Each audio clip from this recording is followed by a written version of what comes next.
I was sitting in my lawyer's office in downtown Birmingham, watching my daughter-in-law's face turn white as she read the eviction notice. 3 months ago, she'd told me I was in the way and needed to find somewhere else to live. She thought she was getting rid of a burden. What she didn't know was that she was about to lose everything she'd worked so hard to take from me. But let me start from the beginning. Because this story isn't just about revenge, it's about a 68-year-old woman who finally learned the difference between being family and being used by family. I'd love to know which corner of the globe you're watching from. And if this story speaks to you, make sure to subscribe. Tomorrow's video is one you absolutely can't miss. My name is Dorothy Mae Whitfield, and for most of my 68 years, I believed that being a good mother meant sacrificing everything for your children. I lived in the same modest ranch house in Tuscaloosa, Alabama, where I'd raised my son Michael since he was 3 years old. His father had walked out when times got tough, leaving me to work double shifts at the local textile mill while putting myself through night school to become a certified bookkeeper. The house on Maple Street wasn't much to look at from the outside. A simple brick ranch with white shutters and a small front porch where I'd spent countless evenings helping Michael with his homework. But it was ours, and more importantly, it was paid off. After 35 years of mortgage payments that sometimes meant choosing between groceries and heat, I'd finally owned something outright. Michael grew up knowing the value of hard work and determination. He was a bright kid, always good with numbers like his mama, and he earned a partial scholarship to Auburn University, where he studied business administration. I was so proud watching him walk across that stage in his cap and gown, knowing that every extra shift I'd worked, every sacrifice I'd made, had helped get him there. After college, Michael moved to Birmingham and landed a good job with a mid-sized accounting firm.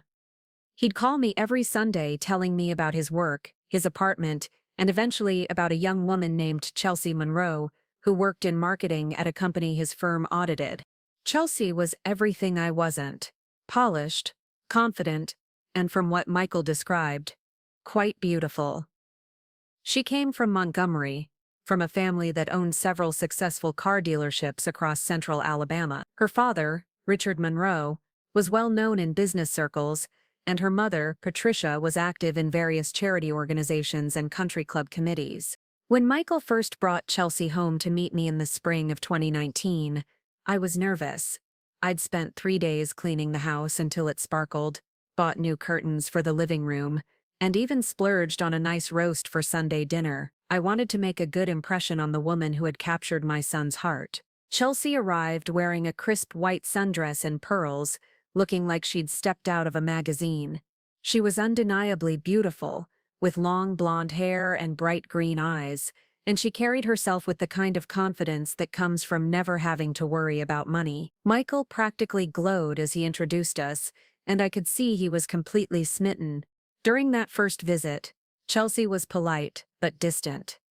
She complimented the house, calling it charming in a way that somehow felt condescending. She picked at her dinner, explaining that she was watching her carbs, and spent most of the evening scrolling through her phone while Michael and I caught up on family news. "Your mother's very sweet," she told Michael as they were leaving, loud enough for me to hear from the kitchen where I was washing dishes. "It must have been hard for her, raising you all alone in a place like this. A place like this." The words stung, but I pushed the feeling aside. Chelsea was young and had grown up differently than we had. Maybe she just needed time to understand that love and family weren't about fancy houses or expensive cars. Over the next year, as Michael and Chelsea's relationship grew more serious, I tried my best to build a connection with her. I sent her birthday cards and little gifts, invited her to family gatherings, and always made sure to ask Michael how she was doing during our weekly calls. But every interaction felt stilted and awkward, like we were speaking different languages. The engagement announcement came in December 2019. Michael called me on a Tuesday evening, his voice bubbling with excitement. "Mom," she said, "yes. We're getting married." I was genuinely happy for him. Despite my reservations about Chelsea, I could see how much Michael loved her, and I wanted nothing more than for my son to be happy. "That's wonderful, sweetheart. Have you set a date?" "June 2020, he said. Chelsea wants a big wedding. Her parents are helping us plan something really special at the country club in Montgomery. A country club wedding. I started mentally calculating what such an event might cost and how much I could contribute from my modest savings. What can I do to help? There was a pause. Well, Mom, Chelsea's family has most of it covered. Her dad's pretty well off, you know. They want to handle the major expenses. I felt a familiar sting of inadequacy, but I pushed it down.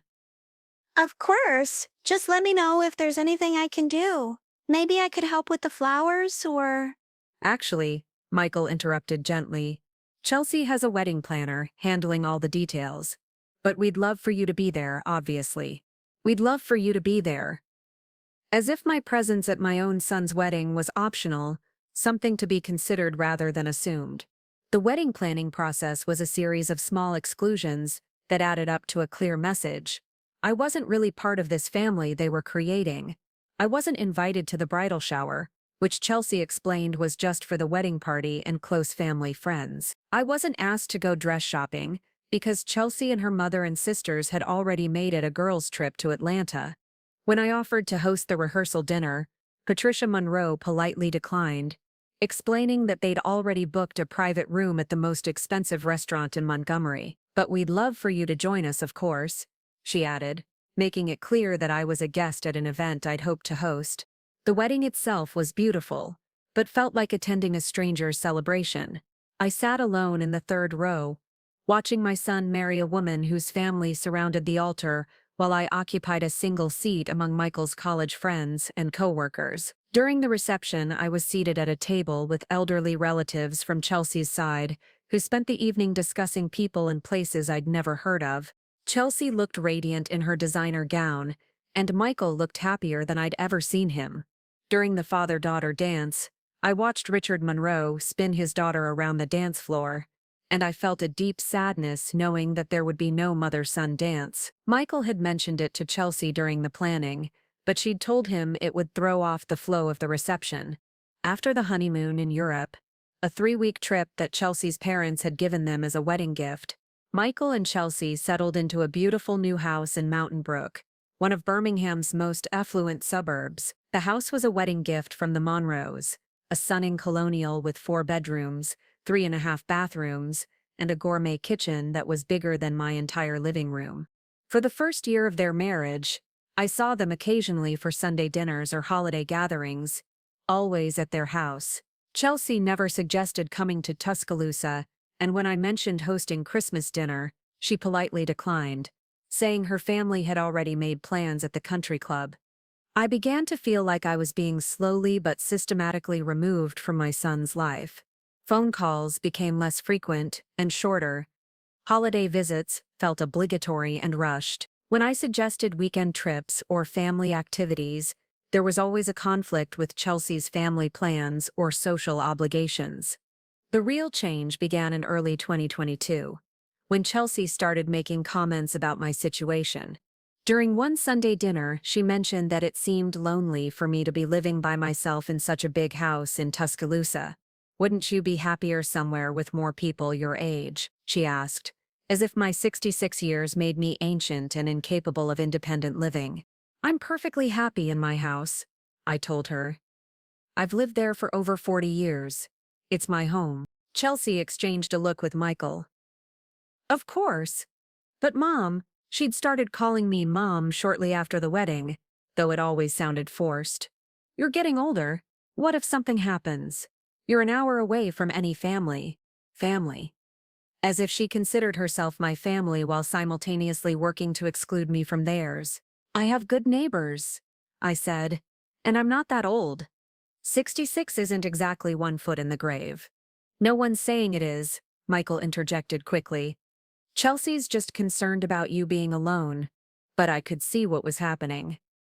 Chelsea was laying the groundwork for something, planting seeds about my age and isolation that would eventually bloom into a larger conversation about my future, a future she clearly wanted to control. The comments continued over the following months. Chelsea would mention retirement communities she'd heard wonderful things about, or suggest that I might enjoy the social aspects of senior living. She'd point out how much work my house required and how overwhelming it must be to maintain such a large property at my age. The truth was, my house wasn't that large. 3 bedrooms and 2 bathrooms, and I was perfectly capable of maintaining it. I had a reliable handyman for major repairs and enjoyed keeping my garden and doing my own housework. But Chelsea made it sound like I was struggling with a mansion while battling advanced age and infirmity. The real motivation behind Chelsea's campaign became clear in the summer of 2022, when Michael called to tell me they were expecting their first child. "Chelsea's pregnant, Mom. We're having a baby." I was genuinely thrilled. Despite my complicated relationship with Chelsea, I was excited about becoming a grandmother and hoped that a grandchild might help bridge the gap between us. "That's wonderful news. When are you due?" "February," Michael said. "Chelsea's already starting to plan the nursery." Over the next few months, as Chelsea's pregnancy progressed, her comments about my living situation became more frequent and pointed. She talked about how nice it would be for grandparents to be close by to help with the baby. She mentioned how much peace of mind it would give her to know that family was nearby in case of emergencies.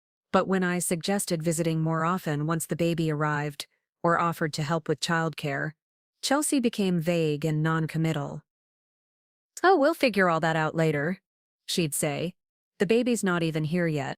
I began to suspect that Chelsea's vision of having grandparents close by didn't actually include me being an active part of their lives. She wanted me geographically convenient, but emotionally distant, available if needed, but otherwise out of the way.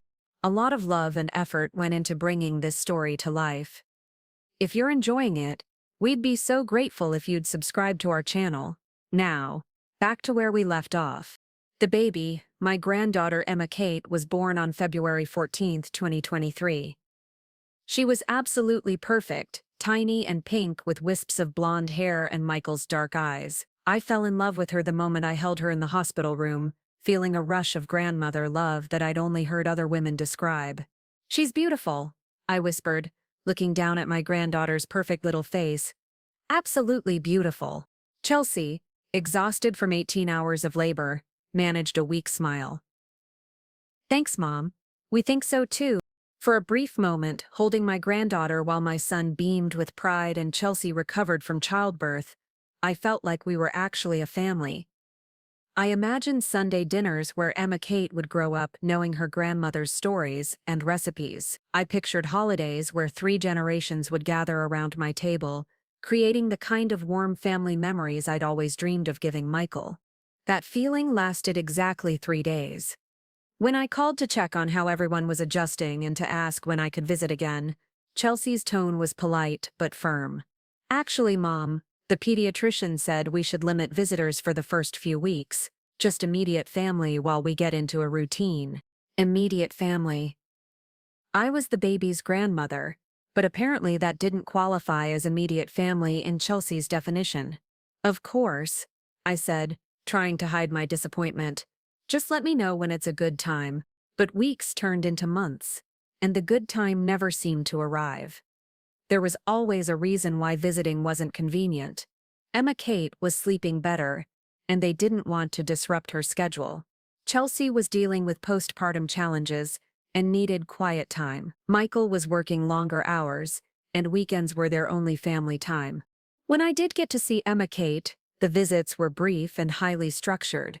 I wasn't allowed to help with feeding or diaper changes because Chelsea had a system. I couldn't pick up the baby when she cried because Chelsea was working on sleep training. I felt like a stranger in my son's house, watching my granddaughter grow up from a distance even when I was sitting right there. The final straw came in late spring, when Chelsea made a comment that revealed exactly how she saw my role in their family, or rather, my lack of a role. We were sitting in their living room after Sunday dinner, and Emma Kate was fussing in her bouncy seat. I instinctively reached for her, wanting to comfort my granddaughter, but Chelsea quickly scooped her up herself. "She's probably tired," Chelsea said, bouncing Emma Kate gently. "We should stick to her schedule." "I was just going to hold her for a minute," I said. "I hardly ever get to hold her." Chelsea's expression tightened almost imperceptibly. "Mom, I know you mean well, But she's finally getting into a good routine. Too many hands just confuses babies. Too many hands. As if my hands, the hands that had raised Michael, that had rocked him to sleep through countless nights and soothed him through childhood illnesses, were somehow harmful to my own granddaughter. Michael, who had been loading the dishwasher, walked back into the room and sensed the tension. "What's wrong?" "Nothing's wrong," Chelsea said quickly. "Your mom just wants to help with Emma Kate, but you know how important consistency is for babies." Michael looked between us, clearly uncomfortable with the undercurrent he was picking up on. "Mom, you know you're always welcome to hold her." "Of course she is," Chelsea agreed, but her tone suggested otherwise.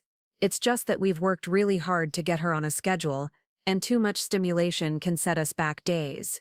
I felt dismissed and diminished, reduced to a source of stimulation that might disrupt their carefully controlled household.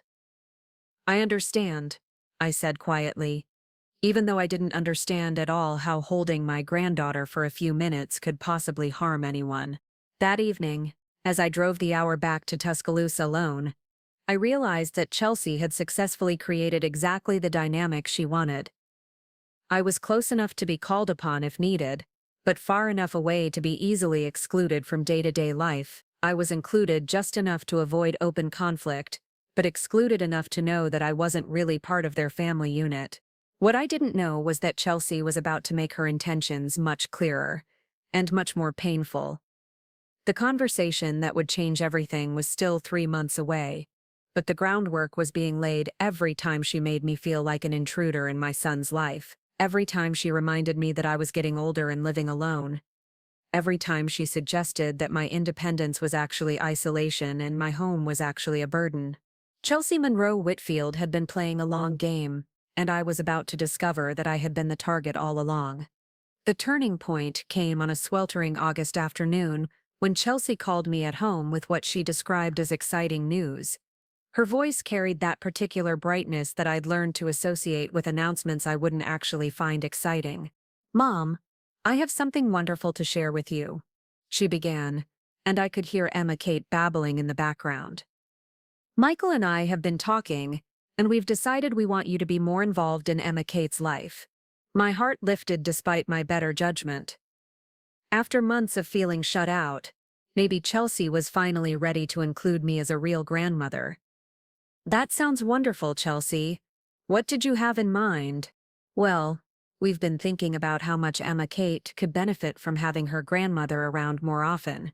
And with you living all alone in that big house in Tuscaloosa, it just seems like the perfect solution for everyone." I felt a familiar chill of apprehension. "What kind of solution?" "We want you to move in with us," Chelsea announced with the enthusiasm of someone unveiling a surprise party. "Isn't that perfect? You could sell your house and move into our guest room. Emma Kate would get to see her grandmother every day, and you wouldn't have to worry about maintaining that old place anymore." The suggestion hit me like a physical blow.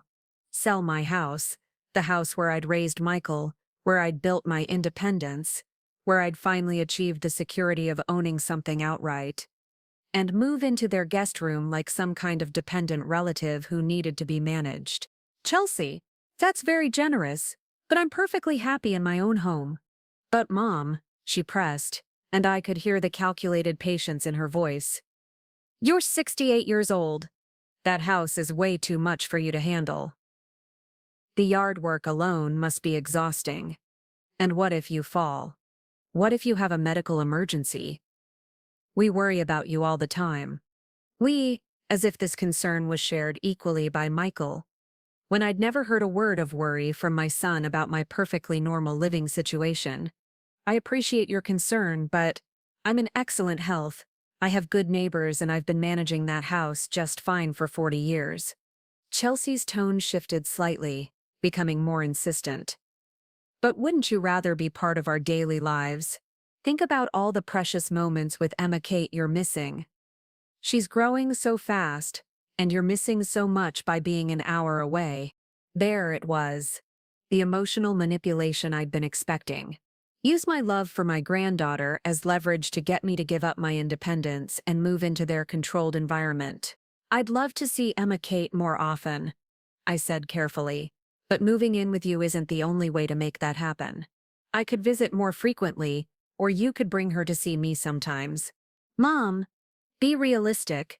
We're busy people with demanding schedules. It's not practical to be driving back and forth to Tuscaloosa all the time. And honestly, your house isn't really set up for a baby. The stairs, the old appliances, all those breakable antiques you have everywhere. My house wasn't set up for a baby. I'd raised Michael in that house just fine. And what stairs was she talking about?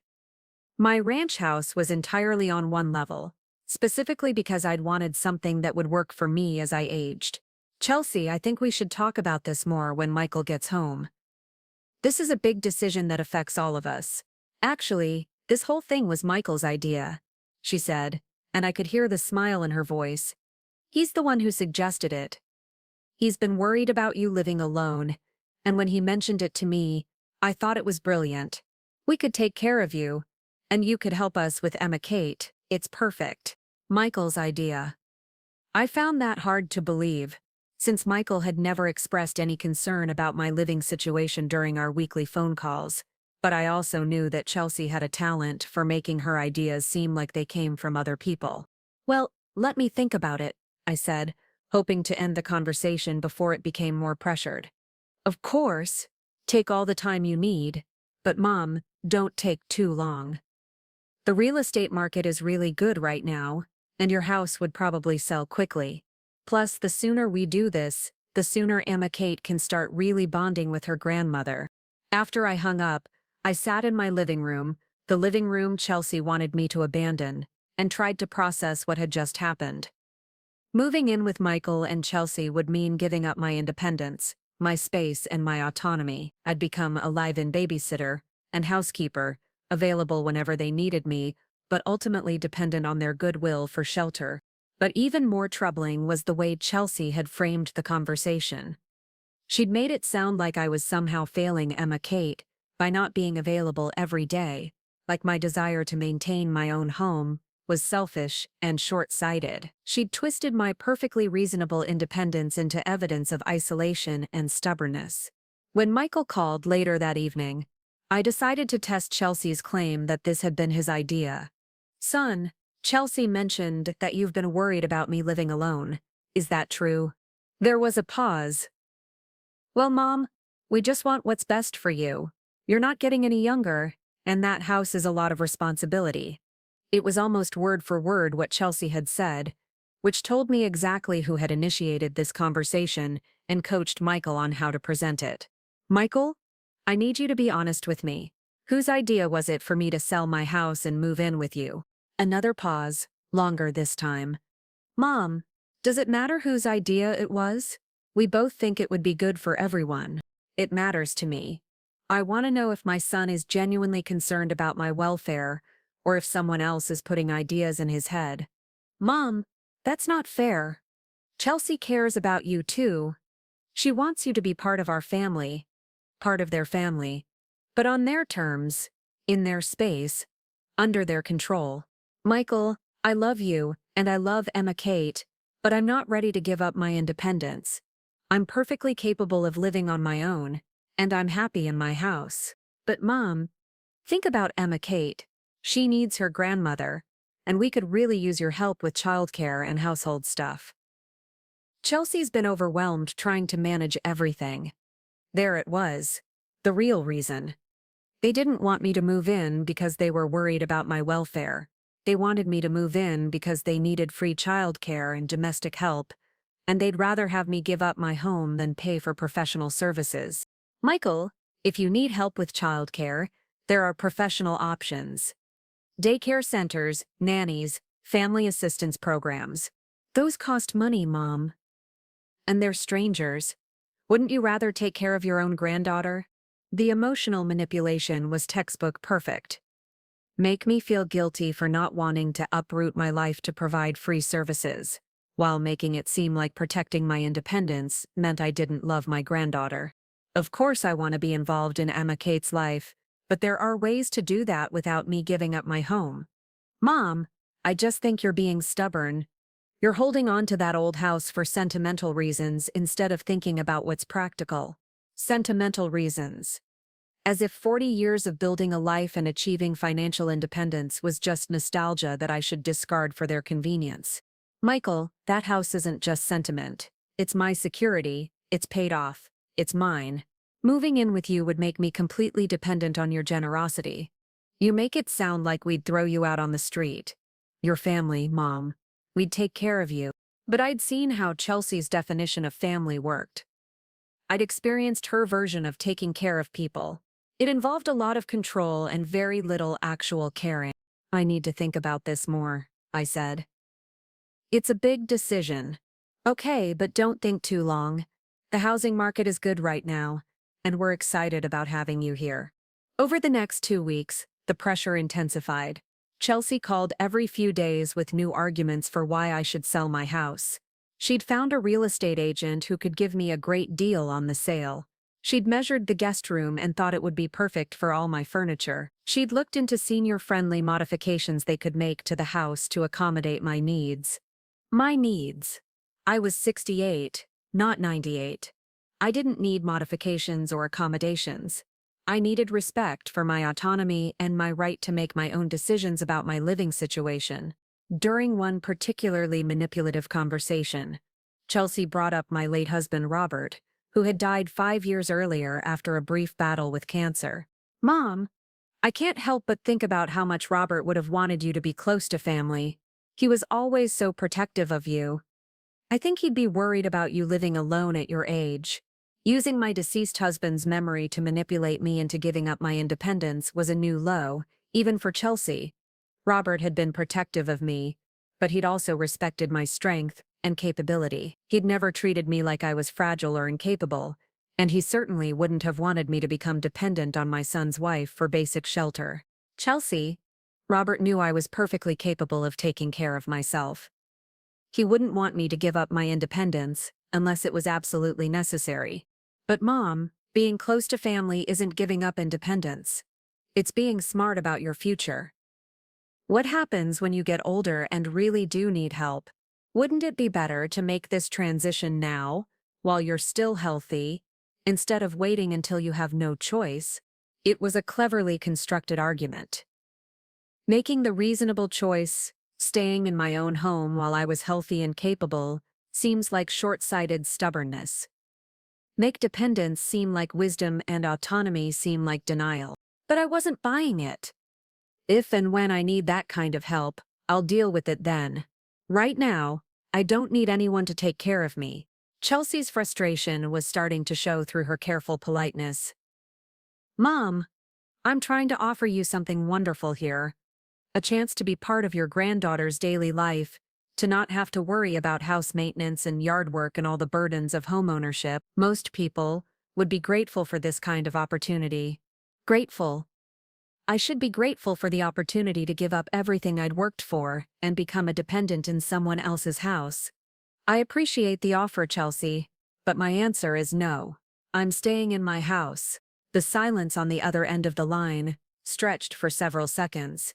When Chelsea finally spoke, her voice had lost all pretense of warmth. I see. Well, that's certainly your choice. I just hope you don't regret it when Emma Kate grows up barely knowing her grandmother because you were too stubborn to be part of our lives. And there it was, the threat I'd been expecting.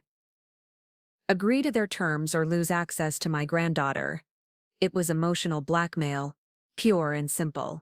Chelsea, Emma Kate can know her grandmother perfectly well with me living in my own house, an hour away. Lots of grandparents live further than that from their grandchildren. Sure, Mom. Whatever you think is best. The conversation ended there. But I knew it wasn't really over.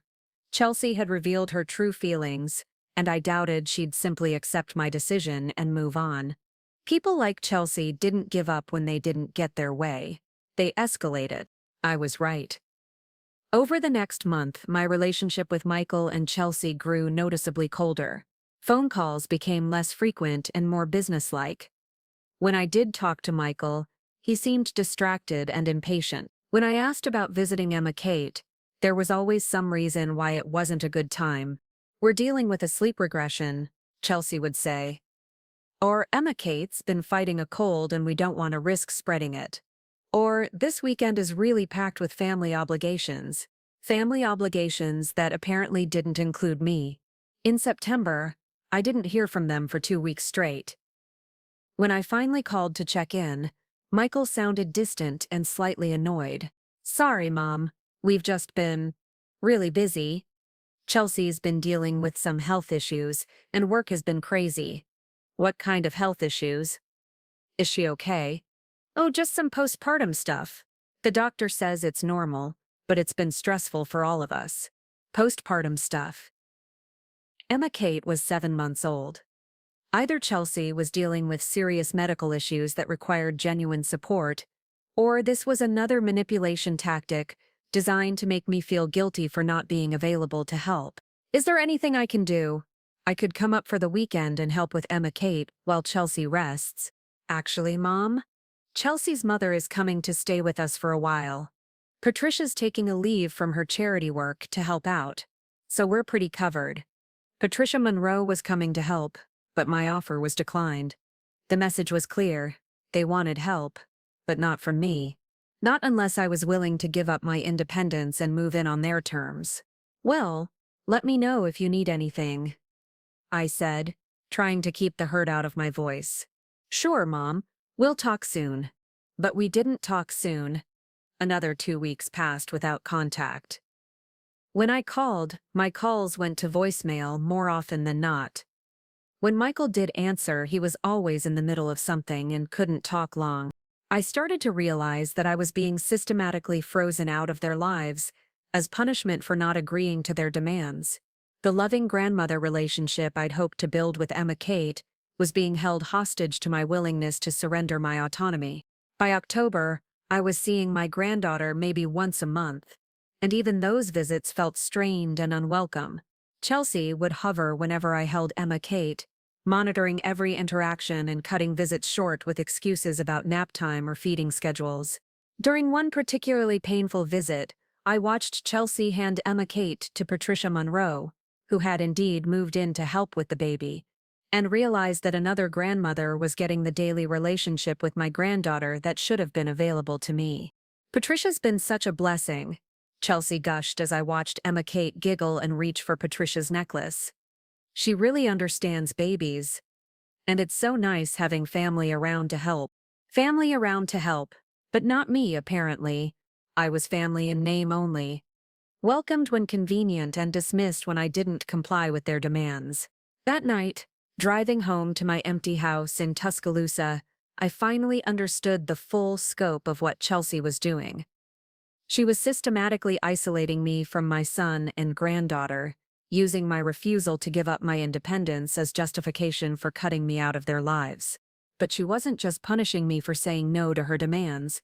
She was setting up a narrative where I was the problem, the stubborn, selfish grandmother who chose an empty house over family relationships. She was rewriting the story so that when she finally made her ultimate demand, I would be the one who looked unreasonable and unloving. I just didn't know yet how far she was willing to take it. That revelation was still 2 months away, waiting for me in a conversation that would change everything, and finally show me exactly what Chelsea Monroe Whitfield thought my place should be in her perfectly controlled world.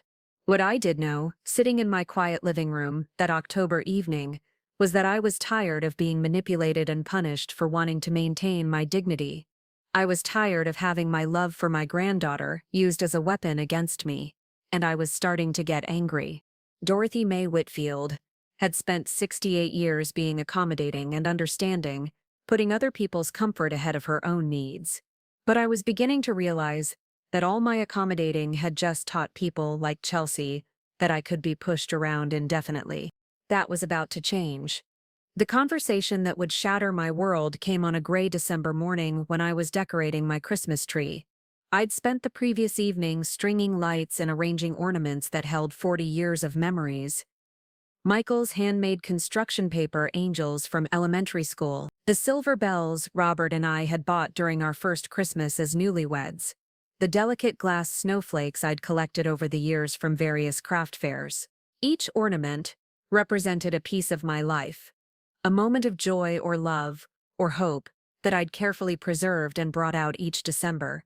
to remind myself of all the good times that had filled this house. The tree stood in the corner of my living room, where it had stood every Christmas since Michael was small, and despite everything that had happened over the past few months, I was determined to maintain my traditions. My phone rang just as I was hanging a tiny knitted stocking that read, "Baby's First Christmas 1983, Michael's first Christmas ornament, which I'd treasured for 40 years. "Hello, Mom." Michael's voice sounded strained, tired in a way that immediately put me on alert. "Hi, sweetheart. How's everyone doing? How's Emma Kate?" "She's good, growing like a weed." "Mom, I need to talk to you about something important." The tone in his voice made my stomach clench. This wasn't going to be a pleasant conversation. "What's wrong?" "Nothing's wrong. Exactly.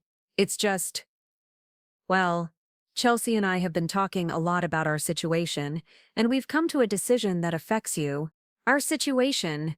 As if my relationship with my son and granddaughter was a problem that needed to be solved rather than a bond that should be nurtured.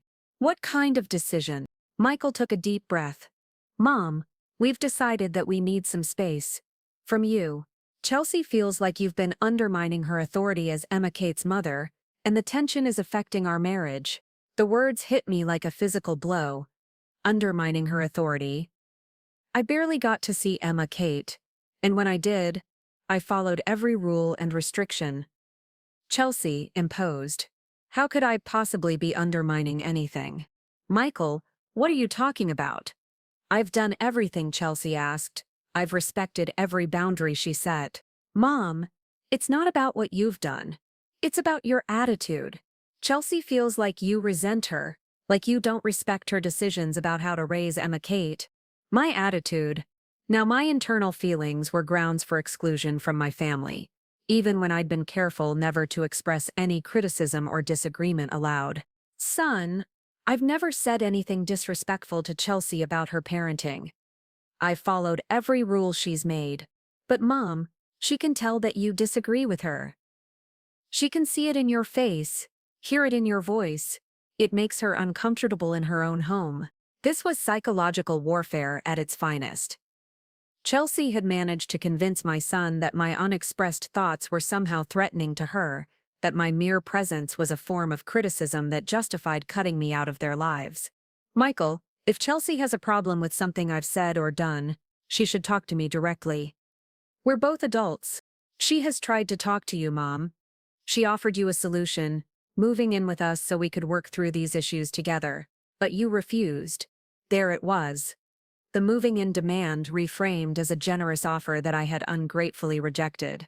My refusal to give up my independence was now being used as evidence that I didn't want to resolve our family problems.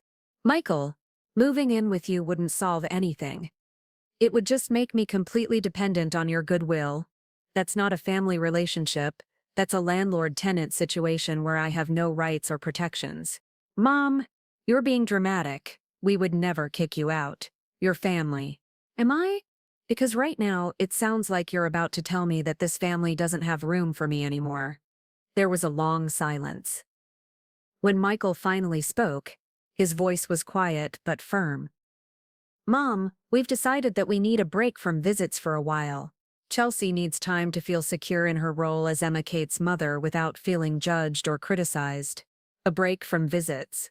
They were cutting me off from my granddaughter entirely, and they were framing it as though it was my fault for making Chelsea feel judged. How long is a while? We don't know yet. It depends on how things go. Maybe after the holidays we can reassess." After the holidays. They were taking away my first Christmas with my granddaughter and making it sound like a reasonable cooling-off period. "Michael, Emma Kate are 9 months old. If you cut me out of her life now, she's going to forget me. By the time you assess, I'll be a stranger to her." "Mom, that's not going to happen. This is just temporary." But I knew it wasn't temporary. This was the endgame Chelsea had been working toward all along. Isolate me from the family, make me the problem, then cut me off entirely while making it look like my fault. What does this break involve exactly? No visits, no phone calls during family time, no showing up unexpectedly. Chelsea needs to know that her home is her space without worrying about criticism or interference. No showing up unexpectedly. I'd never shown up unexpectedly in my life. I'd always called ahead, always asked permission, always followed their rules. But now even that was being reframed as inappropriate behavior. Michael, I need you to think about what you're doing here. You're cutting your mother out of your life because your wife feels uncomfortable. You're denying your daughter the chance to know her grandmother because Chelsea doesn't like my facial expressions. It's not that simple, Mom. Marriage is about supporting your spouse. Chelsea is my wife, and Emma Kate's mother. Her feelings matter. And what about my feelings? What about Emma Kate's right to know her grandmother? What about 40 years of being your mother and supporting you through everything? This isn't about the past, Mom. It's about what's best for our family now. Our family. The family that apparently didn't include me anymore. Michael, I'm begging you to reconsider this. Whatever problems Chelsea thinks exist, we can work them out. Don't punish Emma Kate by taking away her grandmother. Mom, this decision is final. I'm sorry you don't understand, but this is what we need to do. The conversation ended there, leaving me standing in my living room, surrounded by Christmas decorations and 40 years of memories, holding a phone that might as well have been a death certificate for my relationship with my son and granddaughter. I sank into my recliner, Robert's old chair that I'd kept because it still smelled faintly of his cologne, and tried to process what had just happened. In the span of 10 minutes, I'd been cut off from my family entirely, and it had been presented as though it was my fault for being judgmental and difficult. The cruelty of the timing wasn't lost on me. They'd waited until December to deliver this blow, ensuring that I'd spend Christmas alone while they created new holiday memories that wouldn't include me. Emma Kate's first Christmas, a milestone I'd been looking forward to for months, would happen without her grandmother. But even more devastating than the timing was the realization that Michael had fully bought into Chelsea's narrative. My son, who I'd raised alone for 15 years, who I'd sacrificed everything for, had been completely turned against me by a woman who'd been in his life for less than 5 years. How had I lost him so completely? When had his loyalty shifted so entirely from the mother who'd given him everything to the wife who was systematically destroying his family relationship? I spent the next 3 days in a fog of grief and disbelief. I couldn't eat, couldn't sleep, couldn't focus on anything except the enormity of what had been taken from me. My friends from church called to check on me, noticing that I'd missed Sunday service for the first time in 20 years. But I couldn't explain what had happened without breaking down completely. On the 4th day, something shifted. The grief was still there, but it was being replaced by something harder and more focused. Anger. Pure, clean anger at the injustice of what had been done to me. I was angry at Chelsea for orchestrating this entire campaign of manipulation and exclusion. I was angry at Michael for choosing his wife's comfort over his mother's basic right to be part of the family. But most of all, I was angry at myself for allowing this to happen, for being so focused on keeping the peace that I'd failed to fight for my place in my own family. I'd spent months trying to be understanding, trying to accommodate Chelsea's demands, trying to prove that I wasn't the problem she claimed I was. But all my accommodating had done was teach them that I could be pushed around indefinitely. My attempts to keep the peace had been interpreted as weakness, and my kindness had been repaid with cruelty. Dorothy Mae Whitfield had been a doormat for the last time. I called my lawyer, James Patterson, on a Thursday morning. James had handled Robert's estate and a few minor legal matters over the years, and I trusted his judgment. "Dorothy, good to hear from you. What can I do for you?" "James, I need to understand my legal rights regarding my son and daughter-in-law. They've cut me off from seeing my granddaughter, and I want to know what options I have." There was a pause. "That's a complicated area of law, Dorothy. Grandparents' rights vary significantly by state and circumstance. Can you tell me more about what's happened?" I spent the next hour explaining the entire situation. The pressure to sell my house, the systematic exclusion, the final conversation with Michael. James listened without interruption, occasionally asking clarifying questions. "Dorothy, I'm going to be honest with you. Alabama's grandparents' rights laws are fairly limited. In most cases, Grandparents can only petition for visitation if there's been a significant disruption to the family unit. Divorce, death of a parent, that sort of thing.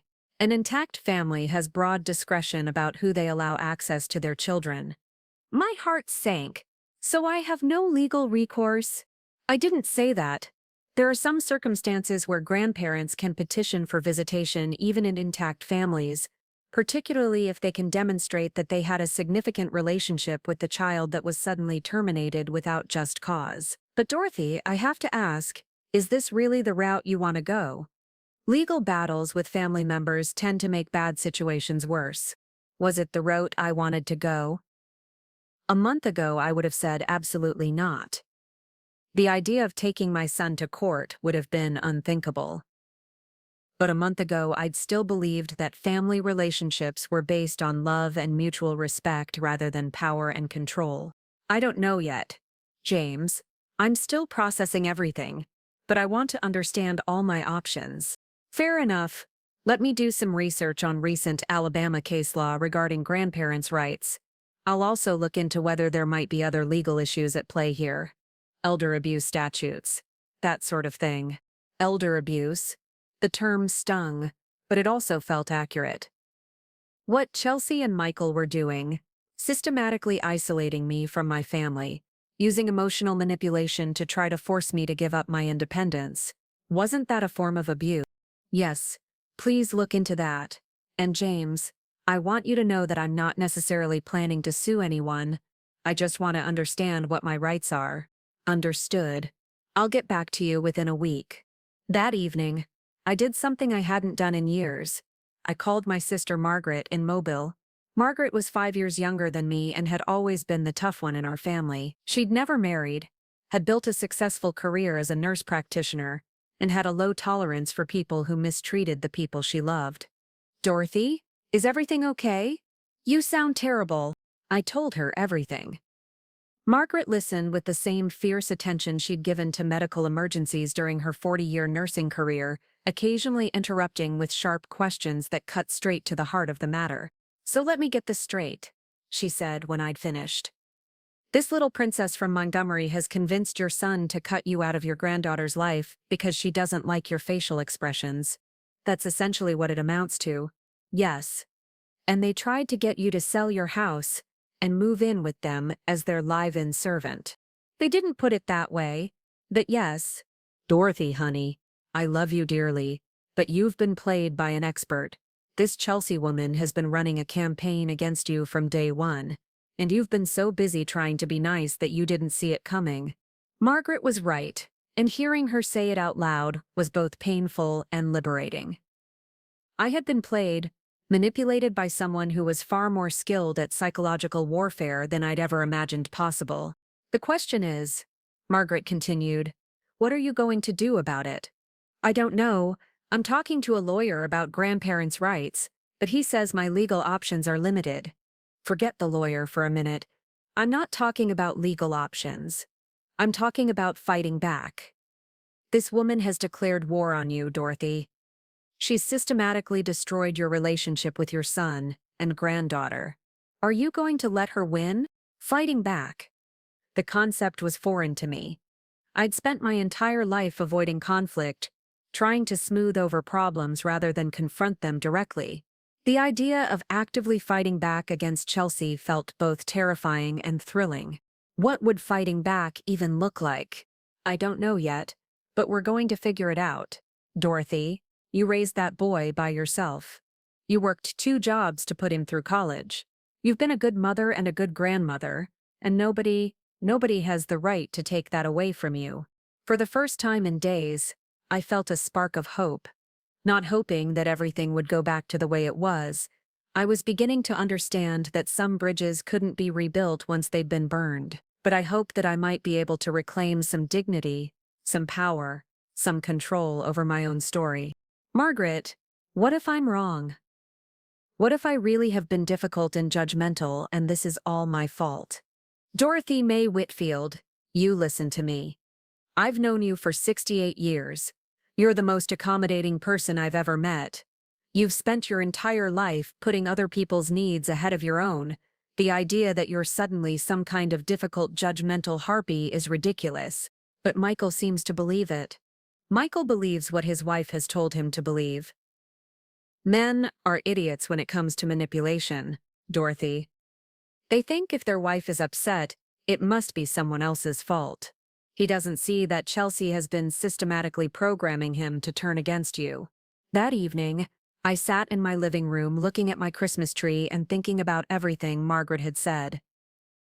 The ornaments that had seemed like symbols of loss and abandonment a few hours earlier now looked different. They weren't just memories of the past, they were evidence of a life well lived, a woman who'd built something solid and meaningful despite facing challenges alone.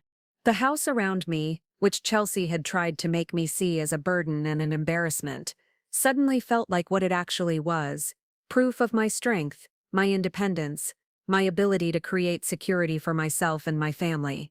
Dorothy Mae Whitfield wasn't a victim. She wasn't a difficult old woman who needed to be managed and controlled. She was a survivor, a fighter, and a woman who'd built a good life through her own hard work and determination. And she was about to remind everyone, including herself, exactly who she was and what she was capable of when pushed too far. The war was about to begin, and this time, I was going to fight to win. The transformation from grieving grandmother to strategic investigator didn't happen overnight, but it began the morning after my conversation with Margaret. I woke up with a clarity I hadn't felt in months, and with it came a cold, calculating anger that surprised even me. If Chelsea Monroe Whitfield wanted to play games, I was going to learn the rules and play to win. My first call was to James Patterson, my lawyer, but not about grandparents' rights this time. I had other questions that needed answers. James, when you were looking into my legal options, did you research Michael and Chelsea's financial situation at all? Not extensively, but I did run some basic public records searches as part of understanding the family dynamics. Why? I want to know everything: property records, business licenses, tax liens, court judgments, everything that's public record. Can you do that kind of research, or do I need a private investigator? There was a pause. Dorothy, may I ask what you're hoping to find? Honestly, I don't know yet. But Chelsea has been very concerned about my financial situation and my ability to maintain my independence. I'm curious about her own financial picture. Call it due diligence. James was quiet for a moment. Dorothy, I can run those searches, but I want to make sure you understand what you're getting into. Once you start down this path of investigating family members, there's no going back to the way things were. James, they've already cut me out of their lives completely. There is no going back. The only question now is whether I'm going to let them control the narrative about why that happened, or whether I'm going to find out what's really going on. All right. Give me a few days to pull together a comprehensive report. My next call was to someone I'd never thought I'd need to contact, a private investigator. Margaret had given me the name of someone she'd used years ago when she'd suspected a colleague of stealing from their medical practice. Sandra Williams operated out of a small office in downtown Mobile, and when I called to explain what I needed, she didn't seem surprised by my request. Mrs. Whitfield, I get calls like this more often than you'd think. Adult children who suddenly turn against elderly parents, usually coinciding with some kind of financial opportunity or crisis. What exactly do you want me to look into? I want to understand why my son's wife was so insistent that I sell my house and move in with them. I want to know if there are financial pressures I'm not aware of. And I want to know if there's a pattern of this kind of behavior with other family members. How deep do you want me to go? I thought about that question for a long moment. How deep was I willing to go to uncover the truth about what had been done to me? As deep as you need to go to get answers. I want to understand who I'm really dealing with. That kind of comprehensive investigation runs about $2,000, depending on what we find and how far we have to dig. Are you prepared for that expense? $2,000 was a significant amount of money for someone on a fixed income, but it was less than I'd spent on gifts for Michael and Chelsea over the past 3 years. Money I'd spent trying to buy acceptance from people who'd been planning to discard me all along. Yes, I'm prepared for that. And Mrs. Whitfield, I need to ask this directly. Are you prepared for what we might find? Sometimes, when we start digging into people's backgrounds, we discover things that are unpleasant or shocking. Are you ready for that possibility? Ms. Williams, they've already taken away my relationship with my granddaughter and turned my son against me. I don't think there's much left that could shock me at this point. I was wrong about that, but I wouldn't find out just how wrong for another 2 weeks.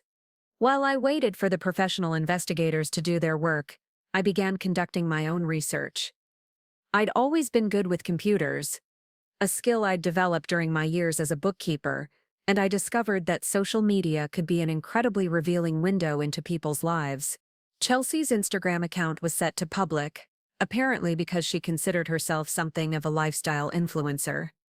Her posts painted a picture of wealthy, carefree living that seemed inconsistent with someone whose husband worked at a mid-level accounting firm. Designer handbags, expensive restaurants, weekend trips to Atlanta and Nashville, a wardrobe that probably cost more than my annual grocery budget.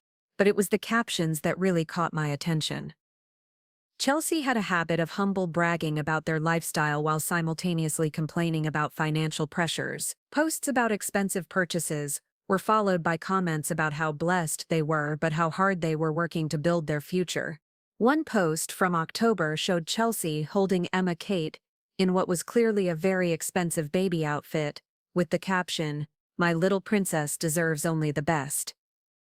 Mama works so hard to make sure she has everything she needs. Blessed but stressed. Mommy life. Working hard." Another post from November featured their elaborate Thanksgiving dinner, with the caption, "So grateful for our beautiful life, even when the budget is tight. Sometimes you have to splurge on family time." Grateful. Family first. Worth it. The pattern was clear: public displays of wealth combined with subtle suggestions that they were struggling financially. It was the perfect setup for soliciting sympathy and financial help from well-meaning family members. But the most interesting discovery came when I started looking at the timing of Chelsea's posts. The complaints about tight budgets and financial stress had started appearing regularly in late 2021, right around the time she'd begun making comments about my living situation and suggesting that I might be happier in a retirement community. Chelsea hadn't been concerned about my welfare when she'd started pressuring me to sell my house. She'd been laying the groundwork for a financial campaign that I'd been too naive to recognize. My research into Michael's situation was more limited, since he maintained much stricter privacy settings on his social media accounts. But what I could see was concerning. His posts had become increasingly rare and generic over the past year, and when he did post photos, he often looked stressed and tired. There was one photo from early December that particularly caught my attention. It showed Michael and Chelsea at some kind of company holiday party, both dressed in expensive formal wear. But while Chelsea looked radiant and confident, Michael looked haggard and uncomfortable. The caption read, "Another amazing night out. So lucky to have such a hardworking husband who gives us everything we need. Blessed. Teamwork, power couple." Something about that photo bothered me, though I couldn't quite put my finger on what it was. Michael didn't look like a man who was happy and successful. He looked like a man under enormous pressure. While I was conducting my amateur investigation, I also reached out to some people I hadn't spoken to in years. Michael's old friends from high school and college, neighbors from our old street, even a few former coworkers from the textile mill. I framed these conversations as casual catch-ups, but I was actually fishing for information about Michael's character and whether anyone else had noticed changes in his behavior. The picture that emerged was troubling. According to his college roommate, Travis, Michael had always been responsible with money and somewhat conservative in his lifestyle choices. Mike was the guy who balanced his checkbook every month and never carried credit card debt. Travis told me during a phone conversation. He was actually kind of obsessive about financial security, probably because of how hard you had to work when he was growing up. But Travis also mentioned something that made my stomach clench. I ran into Mike at a conference in Atlanta last year, and he seemed really stressed about money. He mentioned something about unexpected expenses and how expensive it was to maintain the lifestyle Chelsea was used to. I was surprised, because Mike never used to care about that kind of stuff. Unexpected expenses. The lifestyle Chelsea was used to. My son, who'd been raised to value financial security above material possessions, was apparently struggling to keep up with his wife's expensive tastes. Another former colleague, Sarah Mitchell, had a different but equally concerning observation. I saw Michael and Chelsea at the grocery store a few months ago, and I was shocked by how he looked. He'd lost weight and just seemed really worn down. When I asked how he was doing, he said something about how hard it was to balance everyone's expectations. I got the feeling he was talking about more than just work stress, balancing everyone's expectations. I wondered whose expectations were creating so much pressure that my normally confident, capable son looked worn down and defeated.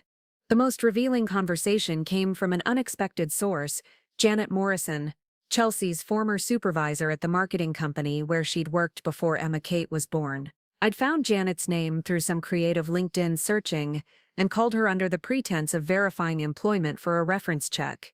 "Oh, Chelsea Monroe," Janet said when I mentioned the name. "Yes, I remember her well. Very ambitious, very image-conscious. She was good at her job, but she had some interesting ideas about money and lifestyle." "What kind of ideas?" Janet hesitated for a moment. "Well, Chelsea always talked about how she deserved the finer things in life, how important it was to project success even if you had to stretch financially to do it. She was constantly talking about designer clothes and expensive restaurants and how her boyfriend, I assume that was Michael, needed to step up his earning potential to match her expectations." Step up his earning potential to match her expectations. So Chelsea had been pressuring Michael about money even before they were married, making him feel like he wasn't successful enough to deserve her. "Did she ever mention family financial resources?" I asked carefully. "Actually, yes. She used to talk about how her family was well off, but she also mentioned that her boyfriend's mother had significant assets that weren't being utilized properly. She thought it was wasteful for older people to hold on to large houses and savings accounts when younger people needed help getting established." My blood ran cold. Chelsea had been discussing my assets with her coworkers, viewing my house and savings as resources that should be redirected to support her lifestyle. She'd been planning this campaign for years, not months.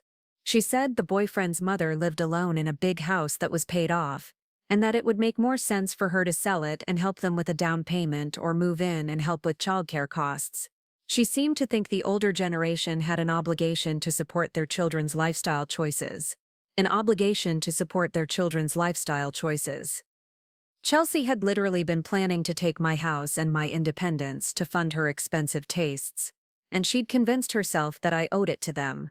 When I hung up from that conversation, I sat in my kitchen staring at the phone and trying to process what I'd learned. This wasn't just about Chelsea disliking me or feeling threatened by my relationship with Emma Kate. This was about money. It had always been about money. Chelsea had identified me as a financial resource from the very beginning of her relationship with Michael. She'd spent years softening him up with complaints about my unwillingness to be more involved in their lives, while simultaneously pressuring him about the lifestyle she expected him to provide. When the direct approach didn't work, when I'd refused to sell my house and move in as their unpaid domestic help, she'd switched to the isolation strategy, cutting me off from Michael and Emma Kate as punishment for not cooperating with her financial plans. But there was something else. Something that nagged at me as I reviewed everything I'd learned. The expensive lifestyle, the financial pressure Michael was under, the timing of their increased interest in my assets, it all suggested that they weren't just greedy. They were desperate. That evening, James Patterson called with the results of his public records search, and what he'd found confirmed my suspicions in the most alarming way possible. "Dorothy, I found some things that I think you need to know about. Can you come to my office tomorrow morning?" "Can't you tell me over the phone?" "I'd rather show you the documents in person. This is fairly complex, and I want to make sure you understand the full implications of what I've discovered." The full implications. That sounded ominous. "James, just give me a preview. How bad is it?" There was a long pause. "Dorothy, your son and daughter-in-law are in serious financial trouble. Much more serious than I think you realize. My heart sank. What kind of trouble? They're facing foreclosure proceedings on their house. They've defaulted on multiple credit cards. And Dorothy, there's something else. Something that directly involves you. What do you mean? I found a bankruptcy filing that was started, but never completed.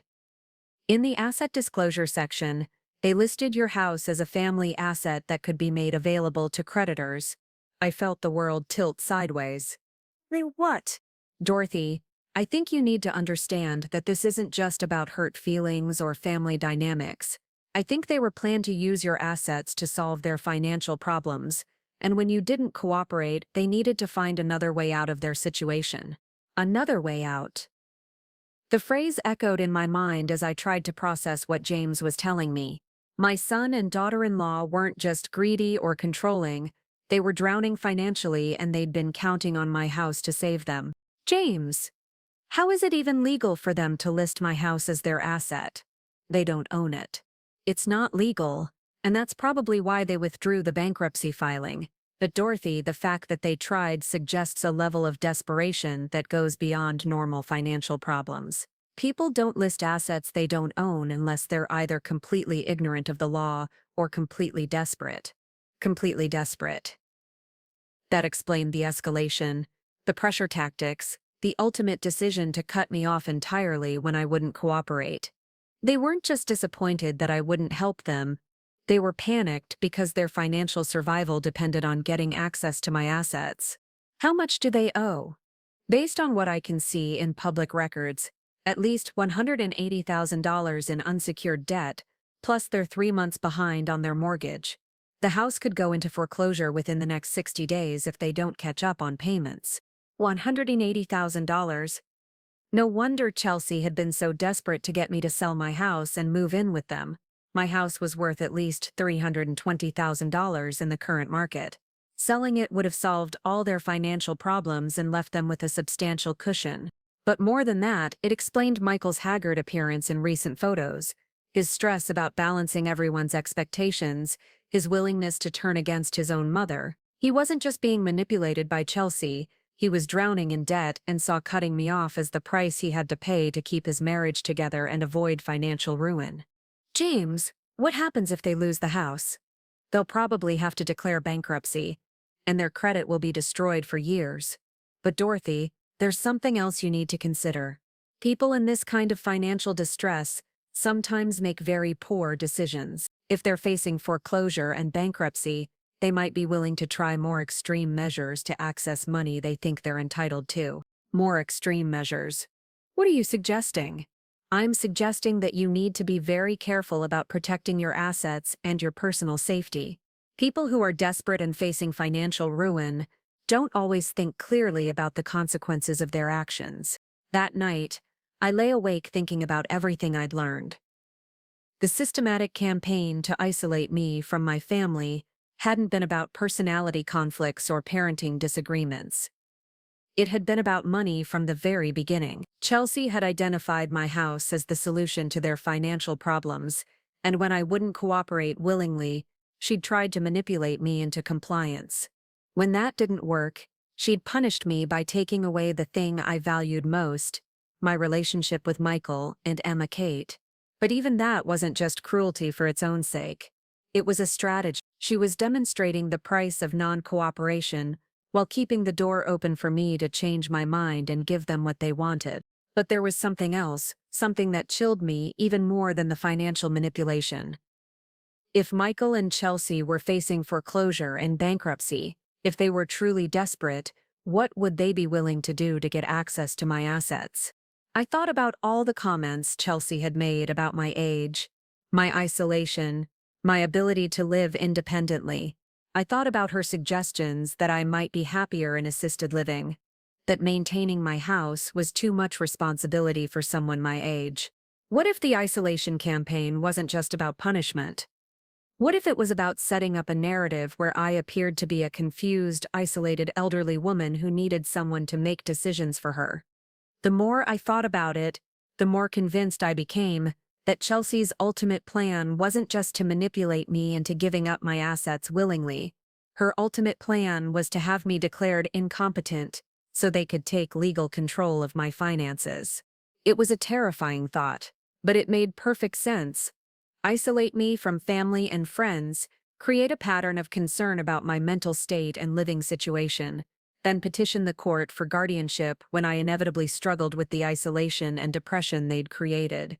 Dorothy Mae Whitfield had stumbled onto something much bigger and more dangerous than family drama. She'd uncovered a systematic plan to steal her life's work and her independence, disguised as concern for her welfare. But now that I knew what I was dealing with, I could fight back. And I was going to fight with every resource, every connection, and every ounce of intelligence I could muster. The investigation phase was over. It was time to go on the offensive. The meeting with James Patterson the next morning was even more sobering than I'd anticipated. His office conference room table was covered with printouts, legal documents, and what looked like a timeline he'd constructed of Michael and Chelsea's financial decline. "Dorothy, before we start, I want you to understand that what I'm about to show you changes everything. This isn't just about family conflict anymore. This is about protecting yourself from what could be considered criminal behavior." Criminal behavior. The words hung in the air as James spread out the documents in chronological order. "Let's start with the timeline," he said, pointing to a chart he'd created. In March 2022, Michael and Chelsea took out a second mortgage on their house, $85,000. In June 2022, they opened 4 new credit card accounts with a combined limit of $75,000. By September 2022, all of those cards were maxed out. I stared at the numbers, trying to process the magnitude of their spending. What were they buying? Based on the credit card statements I was able to access through public records, these became public when they started the bankruptcy proceedings. It was lifestyle spending, expensive restaurants, designer clothing, home renovations, a luxury vacation to Europe, nothing that could be considered investment or emergency expenses. So they were living far beyond their means. Exactly. But here's where it gets interesting. James flipped to another document. In August 2022, just before the credit cards were maxed out, they contacted a real estate agent about getting a market analysis on a property in Tuscaloosa. My stomach dropped. "My property? Your property?" They told the agent they were considering purchasing it as an investment property and wanted to understand its current market value and rental potential. They'd been researching my house behind my back, treating it like an asset they could count on acquiring. "James, how is that even legal? How can you get a market analysis on someone else's property?" "It's perfectly legal to ask for public market analysis. Real estate agents do competitive market analyses all the time. But Dorothy, the timing is what makes this significant. They were researching your house's value at the exact same time they were maxing out their credit cards and falling behind on their mortgage." James pulled out another set of documents. This is where things get really concerning. In October 2022, they consulted with an elder law attorney. What kind of elder law attorney? The kind that specializes in guardianship proceedings. According to the consultation notes that became part of the bankruptcy filing, they asked about the process for having an elderly family member declared incompetent due to isolation and poor decision-making. The room seemed to spin around me. They had actually consulted a lawyer about having me declared incompetent. This wasn't just my paranoid imagination. They had been actively planning to take legal control of my life. Did they file any paperwork? Not yet. But Dorothy, the consultation notes indicate that they were told they'd need to establish a pattern of concerning behavior and isolation before they could petition for guardianship. They were advised to document instances of poor judgment, social withdrawal, and inability to manage daily affairs. Document instances. James, the whole campaign to get me to move in with them. The pressure about my living situation, the isolation when I refused, that was all about creating a record of my supposed incompetence. That's exactly what it looks like. They were building a case against you, Dorothy. Every time you refused to accept their help or made a decision they disagreed with, they were planning to use it as evidence that you weren't capable of managing your own affairs. I felt sick. The whole time I'd thought I was dealing with family conflict and hurt feelings, they'd been building a legal case to steal my independence and my assets. But I refused to move in with them. I maintained my independence. How could they possibly claim I was incompetent? James's expression was grim. That's where the isolation campaign comes in. If they could demonstrate that you'd become withdrawn, that you'd lost contact with family and friends, that you were living alone without support systems, they could argue that you were no longer capable of making sound decisions about your welfare. The brilliance of their strategy was breathtaking in its cruelty. By cutting me off from Michael and Emma Kate, they weren't just punishing me. They were creating the very isolation they planned to use as evidence of my incompetence. What happens if they succeed in having me declared incompetent? They would be appointed as your legal guardians. They would have control over your finances, your living situation, your medical decisions, essentially everything. They could sell your house, move you into a facility, and use your assets however they saw fit. And there would be nothing I could do to stop them. Once someone is declared incompetent and placed under guardianship, regaining independence is extremely difficult. The legal system assumes that if a court has determined someone is incompetent, they're probably not capable of understanding their own situation well enough to challenge the decision. I sat back in my chair, overwhelmed by the scope of what had been planned for me. So, what do I do? How do I protect myself? First, we document everything. Every conversation, every interaction, every attempt at manipulation. We create a paper trail that shows you're fully competent and that their isolation campaign was deliberate. Second, we take proactive steps to demonstrate your competence and social connections. What kind of proactive steps? James pulled out a legal pad, where he'd apparently been making notes. Comprehensive medical and psychological evaluations to establish your mental competence. Financial audits to show that you're managing your affairs responsibly. Renewed social connections to demonstrate that you're not isolated. And Dorothy, we consider filing criminal charges. Criminal charges for what? Elder abuse, fraud, conspiracy to commit fraud. What they've done, and what they were planning to do, isn't just civil wrongdoing, it's criminal behavior. The idea of filing criminal charges against my own son was almost impossible to contemplate. But as I sat there looking at the evidence of their systematic campaign against me, I realized that Michael had stopped being my son the moment he'd chosen to participate in a plan to steal my independence. Let me think about the criminal charges. But yes to everything else. I want every evaluation, every audit, every piece of documentation we can generate. Good. Now there's something else we need to discuss. Sandra Williams called this morning with some preliminary findings from her investigation. She wants to meet with both of us this afternoon. Sandra Williams had been working on her investigation for 10 days, and when we met at James's office that afternoon, she brought a thick folder that she placed on the conference table with obvious satisfaction. Mrs. Whitfield, Mr. Patterson, what I've found goes well beyond what you originally asked me to investigate. Michael and Chelsea aren't just in financial trouble, they're part of a pattern of targeting elderly family members for financial exploitation. A pattern. What do you mean? Sandra opened her folder and pulled out several photographs. These are pictures of Richard and Patricia Monroe, Chelsea's parents. This first photo is from 2 years ago, and this second one is from last month. I looked at the photos and gasped. In the first photo, the Monroes looked like the prosperous, well-dressed couple I remembered from Michael's wedding. In the second photo, they looked haggard, older, and significantly less well-groomed. What happened to them?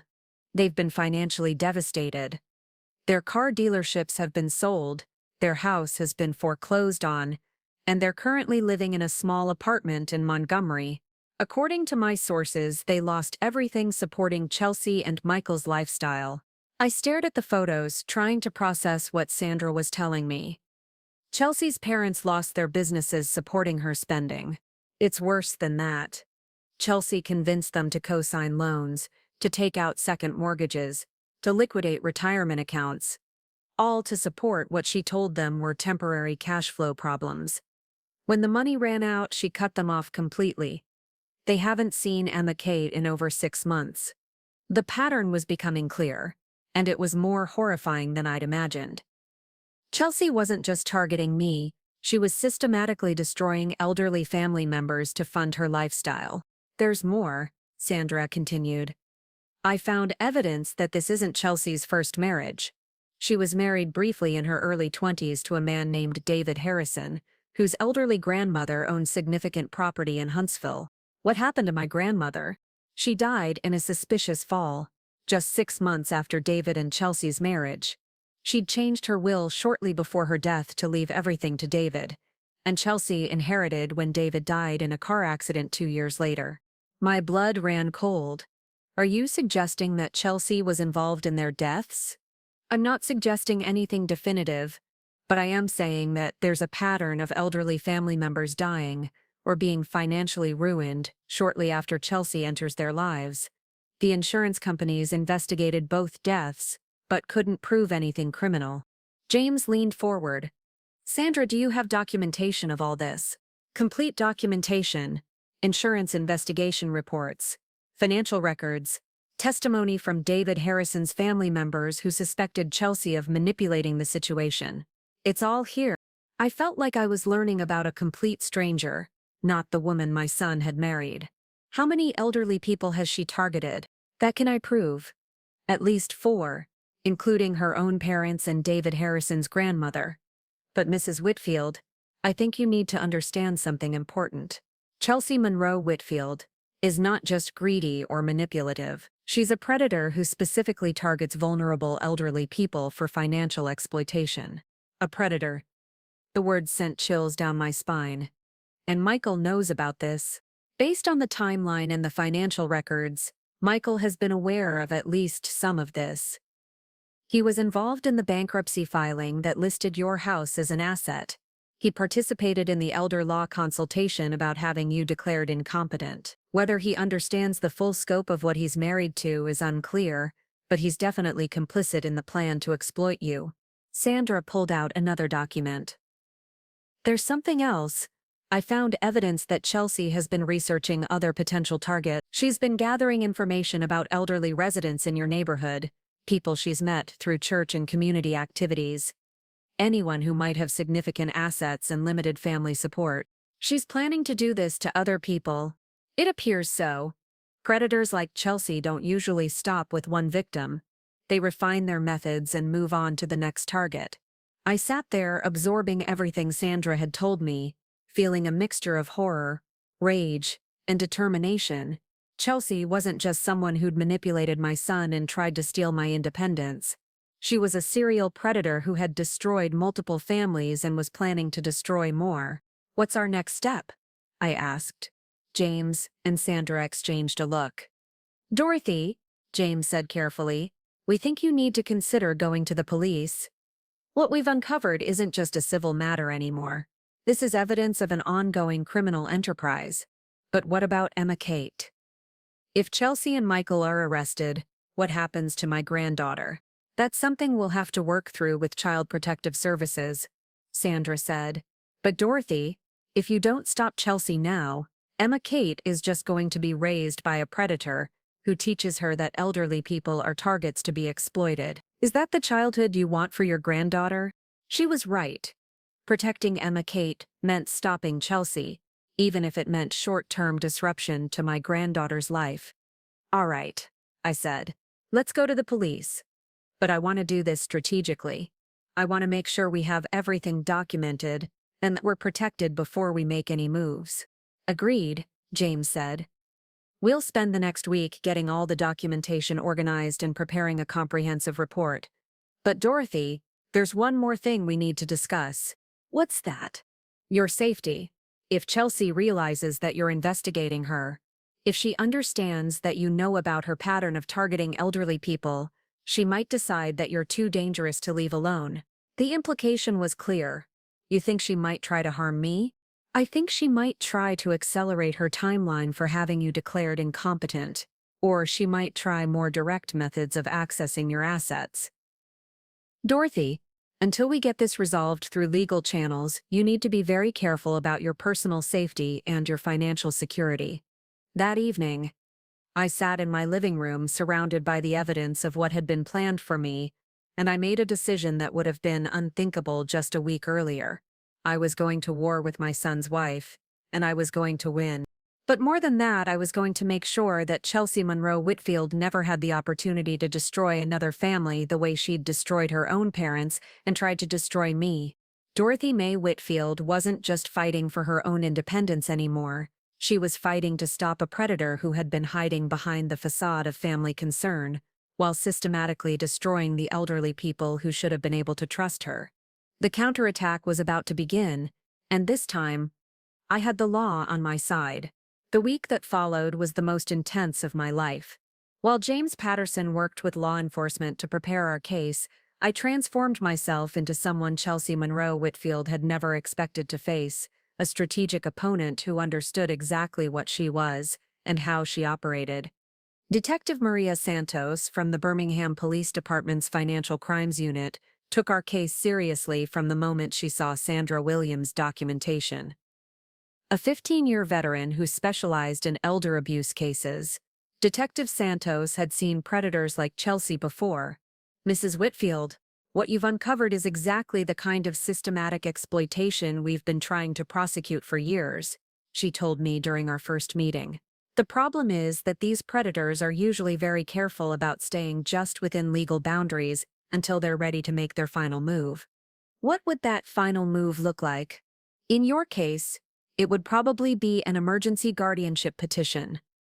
They'd claim you'd had some kind of medical or mental health crisis that required immediate intervention, and they'd ask the court to grant them temporary guardianship powers to protect your welfare. The thought made my blood run cold. How would they fake a medical crisis? They wouldn't necessarily fake it. They might try to create real stress or confusion that they could then point to as evidence of your declining capacity. Or they might simply lie to the court and count on you being too isolated or confused to defend yourself effectively. But I wasn't isolated anymore, and I certainly wasn't confused. Over the past week, I'd systematically rebuilt and documented every aspect of my competent, independent life. I'd undergone comprehensive medical and psychological evaluations that confirmed I was in excellent health for my age with no signs of cognitive decline or depression. I'd had my finances audited by an independent accountant who certified that I was managing my affairs responsibly and had more than adequate resources for my needs. Most importantly, I'd reconnected with old friends and made new ones, creating a social network that could testify to my mental acuity and emotional stability. My church, my book club, my neighbors, everyone who knew me was now aware of the situation and prepared to support me if needed. But Detective Santos had a different strategy in mind. Mrs. Whitfield, I want to propose something that might feel uncomfortable, but could give us the evidence we need to stop Chelsea permanently. What kind of evidence? We want to set up a controlled contact where Chelsea approaches you about resolving the family situation. We'll wire you for sound and have surveillance in place. If she makes the kinds of threats or demands we expect, we'll have everything we need for criminal charges. A controlled contact. The idea of voluntarily putting myself in a room with Chelsea, knowing what I now knew about her, was terrifying, but it was also the only way to protect other potential victims. How would we arrange that kind of contact? We'd have you reach out to Michael expressing regret about the family estrangement and asking if there's any way to resolve things. Based on their financial situation, I suspect they'll be very interested in reopening negotiations, especially if they think you're ready to be more cooperative. The plan was elegant in its simplicity. Chelsea's desperation for money would make her willing to meet with me, and her arrogance would make her careless about what she said when she thought she was in control of the situation.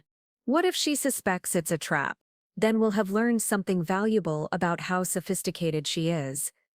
But Mrs. Whitfield, predators like Chelsea have enormous egos. They believe they're smarter than their victims, and they usually can't resist the opportunity to gloat or to make demands when they think they're winning. 2 days later, I made the phone call that would either end this nightmare or escalate it to a level I wasn't sure I was prepared for. "Michael," I said when my son answered the phone, my voice carefully calibrated to sound tired and defeated. I've been thinking about our conversation in December, and I wonder if we could talk. There was a pause. What do you want to talk about, Mom?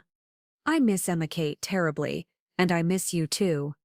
I've been wondering if there might be a way for us to work things out. Another pause, longer this time. I could almost hear him calculating, probably signaling to Chelsea that I was on the phone. What kind of things are out? Maybe I was too hasty in rejecting your offer to move in with you. Maybe I didn't fully consider all the benefits of being closer to family. The change in his voice was immediate. Really? You've been thinking about that. I've been thinking about a lot of things, Michael. About how lonely this house feels. About how much I'm missing Emma Kate's childhood. Maybe Chelsea was right about me being stubborn. Hold on, Mom. Let me get Chelsea on the line. Within seconds I heard Chelsea's voice, warm and concerned in a way that would have fooled me completely if I hadn't known what she really was. Dorothy, I'm so glad you called. We've been worried about you. Worried about me. While they were researching guardianship procedures and listing my house as their asset. I've been doing some soul-searching, Chelsea, and I think I owe you an apology. You were trying to help me, and I was too proud to accept it. Oh, Dorothy? You don't need to apologize. We understand how difficult it must be to think about making changes at your stage of life. My stage of life. Even now, she couldn't resist the subtle, age-based condescension. I've been wondering if we could meet and talk about the possibility of me selling the house and moving in with you. I know I was resistant before, but I'm starting to think it might be the best thing for everyone. The excitement in Chelsea's voice was barely contained. That would be wonderful, Dorothy. I think it would solve so many problems for all of us. Could we meet somewhere neutral to discuss it? Maybe for lunch this weekend? Actually, Chelsea said, why don't you come to our house? Emma Kate would love to see her grandmother, and we could have a proper family conversation about everyone's needs and expectations. Everyone's needs and expectations. I was sure that conversation would be very illuminating. That sounds perfect. How about Saturday afternoon? Wonderful. Dorothy, I really think this is going to be the fresh start our family needs. A fresh start. For Chelsea, it would be the culmination of a 2-year campaign to gain control of my assets. For me, it would be the end of her predatory career. As I hung up the phone, I felt a mixture of anticipation and dread. In 3 days, I would walk into Chelsea's house wearing a wire, surrounded by law enforcement surveillance, ready to give her enough rope to hang herself. But I also knew that once this meeting happened, there would be no going back. Whatever family relationship still existed between Michael and me would be permanently destroyed. Whatever hope I'd harbored that my son might still choose his mother over his manipulative wife would be finally and completely extinguished. Detective Santos called that evening to confirm the arrangements. Mrs. Whitfield, we'll have audio and video surveillance in place, and we'll have teams positioned around the property. You'll be completely safe. What exactly do you need her to say? Ideally, we need her to make explicit demands about your assets, to threaten consequences if you don't comply, or to make statements that show she's been deliberately manipulating your family relationships for financial gain. Based on her pattern with other victims, I expect she'll be quite direct once she thinks you're ready to cooperate. And if she doesn't say anything incriminating, then we'll have learned that she's more careful than we expected, and we'll have to pursue other options. But Mrs. Whitfield, people like Chelsea have a hard time resisting the urge to control and dominate when they think they're winning. I suspect she'll show you exactly who she really is. Saturday couldn't come soon enough. For 2 years, Chelsea Monroe Whitfield had manipulated, isolated, and planned to destroy me. She'd turned my son against me, stolen my relationship with my granddaughter, and plotted to have me declared incompetent, so she could steal everything I'd worked for. But she'd made one crucial mistake. She'd underestimated Dorothy Mae Whitfield. In 3 days, she was going to discover that this particular elderly victim had claws, and that she'd been planning her own kind of surprise for the woman who thought she could steal her life with impunity. Saturday morning arrived gray and cold, matching my mood as I prepared for what would either be my vindication or my complete defeat. Detective Santos had briefed me thoroughly on what to expect, but no amount of preparation could calm the nerves that came with knowingly walking into a confrontation with a predator. The wire I wore was barely detectable, a small device taped to my chest with a microphone no bigger than a button. The surveillance van was positioned 3 blocks away, close enough to monitor everything but far enough away to avoid detection. I'd memorized the safe word that would bring law enforcement immediately if things went wrong. But as I drove toward Mountain Brook that afternoon, I wasn't thinking about the technical details of the operation. I was thinking about Emma Kate, my granddaughter, who would grow up knowing that her grandmother had sent her parents to prison. I was thinking about Michael, who would discover that his wife was a predator and his mother was the one who exposed her. These thoughts almost made me turn around. Almost. But then I remembered Richard and Patricia Monroe, who had lost everything supporting their daughter's greed. I remembered David Harrison's grandmother, who had died under suspicious circumstances. I remembered all the elderly people Chelsea was researching as potential future victims. This wasn't just about my family anymore. This was about stopping someone who had made a career out of destroying vulnerable elderly people. The house in Mountain Brook looked exactly the same as it had during my last visit, months ago. Beautiful, expensive, and maintained with money that wasn't really theirs. I sat in my car for a moment, gathering my courage and reminding myself that everything I was about to hear would be recorded. Michael answered the door with a smile that seemed forced, but hopeful. "Mom, I'm so glad you decided to come. Emma Kate's been asking about you." Emma Kate had been asking about me. The words hit harder than I'd expected, reminding me of what this confrontation would cost regardless of its outcome. Where is she? Taking her nap. But she'll be up soon, and I know she'll be excited to see her grandmother. Chelsea appeared behind Michael, looking radiant in an expensive dress that probably cost more than my monthly grocery budget. Her smile was warm and welcoming, the perfect picture of a loving daughter-in-law excited about reconciliation. "Dorothy, you look wonderful. Come in, come in. I've made your favorite tea and I thought we could sit in the living room where we'll be comfortable." My favorite tea. I'd mentioned liking Earl Grey exactly once, over a year ago, but Chelsea remembered because she remembered everything that might be useful for manipulation. The living room was staged perfectly for the conversation ahead. Family photos were prominently displayed, including several of Emma Kate that I hadn't seen before. A plate of homemade cookies sat on the coffee table, and soft classical music played in the background. It was designed to feel warm and familial. The perfect setting for a grandmother to make emotional decisions about her future. "So," Chelsea said, once we were all seated, "Michael tells me you've been reconsidering our offer about moving in with us." "I have. I've been lonely in that big house, and I realize I was being stubborn about accepting help from family." Chelsea's eyes lit up with what looked like genuine enthusiasm. "Ooh, Dorothy, I'm so glad to hear you say that. We've missed having you in our lives. And Emma Kate needs her grandmother. I've missed her too, more than I can say." Michael leaned forward. "Mom, we've been thinking about this a lot since you called, and we want to make sure this works for everyone. We don't want you to feel like you're giving up your independence. What do you have in mind?" Chelsea took over the conversation, her voice warm but businesslike. "Well, we thought we could start by putting your house on the market. The real estate market is excellent right now, and we could probably get top dollar for it. How much do you think it's worth?" "We actually had it appraised recently," Chelsea said without any apparent awareness of how that might sound. "The agent thinks we could get around $350,000, maybe more with some minor improvements. They'd had my house appraised, and were already talking about it as we could get for it." The mask was slipping faster than I'd expected. "That's more than I thought it was worth." "Oh, it's a lovely property, Dorothy. A very desirable neighborhood. And the best part is, once we sell it, you won't have any of the stress and responsibility of homeownership anymore." "What would happen to the money from the sale?" Chelsea and Michael exchanged a look. "Well," Chelsea said carefully, "we thought the most sensible thing would be to put it into a joint account where we could help you manage it. Make sure it's invested properly and that you have everything you need. A joint account where they could help me manage it.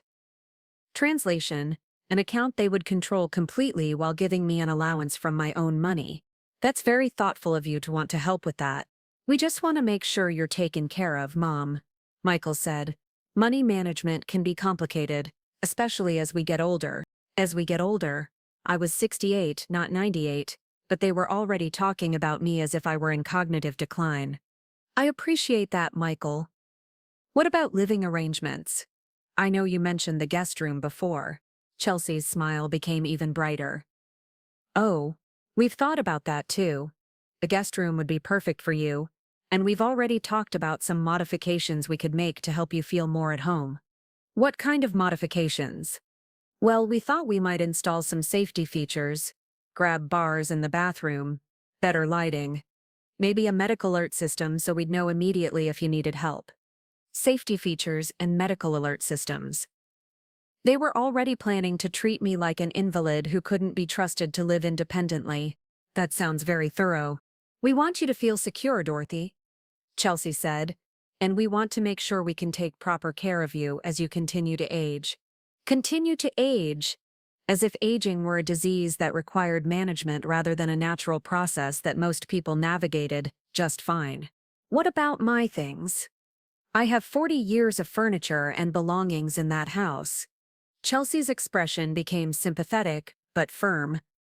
Obviously, you'd bring your most important personal items, but Dorothy, you have to be realistic about space. The guest room isn't enormous, and most of your furniture is quite old and wouldn't really fit with our decorating style. Wouldn't fit with their decorating style. My life's possessions were being dismissed as incompatible with their aesthetic preferences. I understand space is limited. Plus, Michael added, it might be good for you to simplify your life.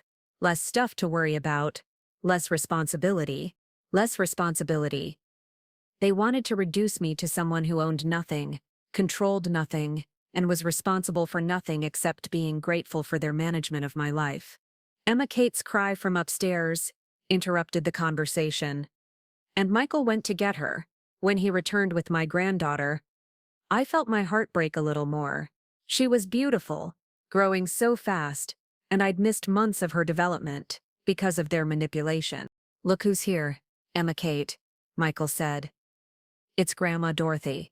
Emma Kate looked at me with uncertainty, clearly not remembering me well after months of separation. But when I smiled and spoke softly to her, she warmed up and even let me hold her for a few minutes. She's gotten so big, I said, fighting back tears. She has, Chelsea agreed. And this is exactly why we want you living with us, Dorothy. Think about all the precious moments you've missed. If you were here every day, you could watch her grow up. The emotional manipulation was expert level. Use my love for Emma Kate to make me forget that they were planning to steal my independence and assets. It would be wonderful to see her every day. And she needs her grandmother, Chelsea continued. Children need the stability and wisdom that grandparents provide. But Dorothy, we need to be realistic about what's best for everyone. What do you mean? Chelsea's tone became more serious, more authoritative. Well, if you're going to live with us and be part of Emma Kate's daily life, we need to make sure everyone's on the same page about rules and expectations. Rules and expectations. Here came the real terms of their offer. What kind of rules? Nothing unreasonable, Chelsea said quickly. Just basic household guidelines. We'd need you to respect our parenting decisions without questioning them. We'd need you to follow our schedule and routine, and we'd need you to understand that this is our home, so major decisions would still be ours to make. That seems fair.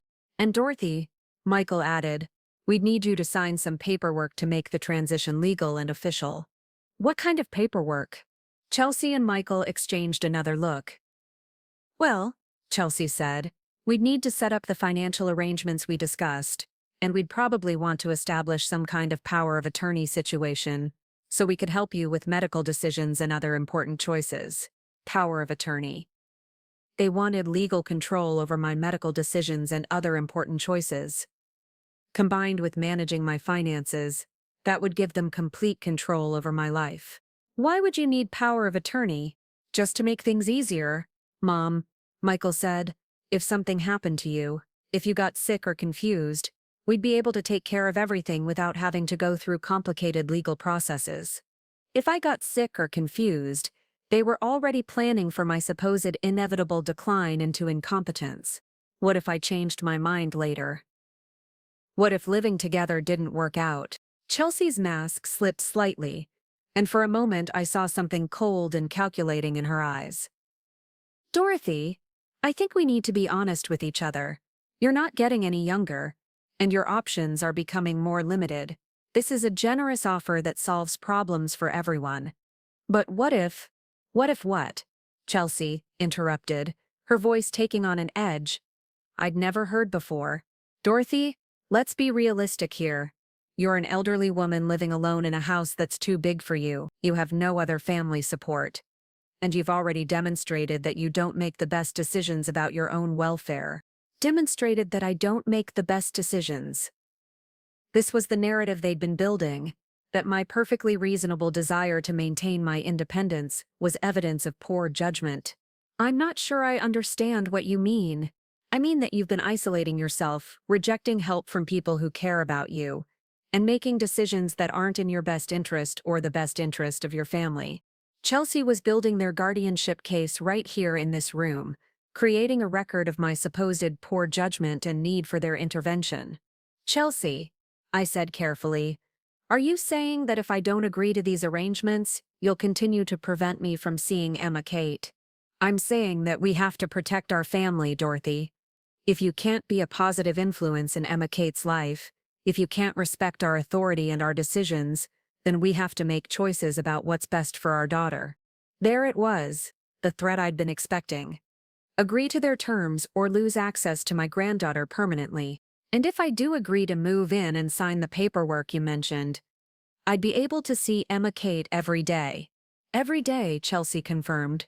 You'd be part of our family, helping us raise Emma Kate and enjoying your golden years without all the stress and responsibility you've been carrying.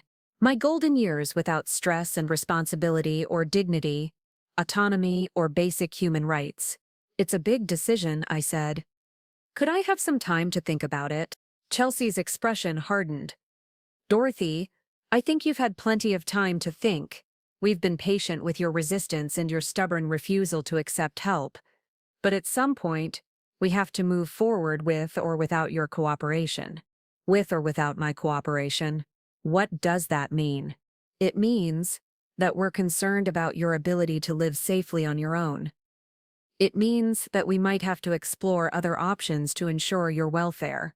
Other options, like guardianship proceedings based on claims of incompetence and isolation. What other options? Michael looked uncomfortable, but Chelsea pressed on. Dorothy, there are legal processes available when elderly people are no longer capable of making sound decisions about their own care. We'd prefer to work this out as a family. But if you continue to refuse reasonable help and support, we might have to seek outside intervention. Outside intervention.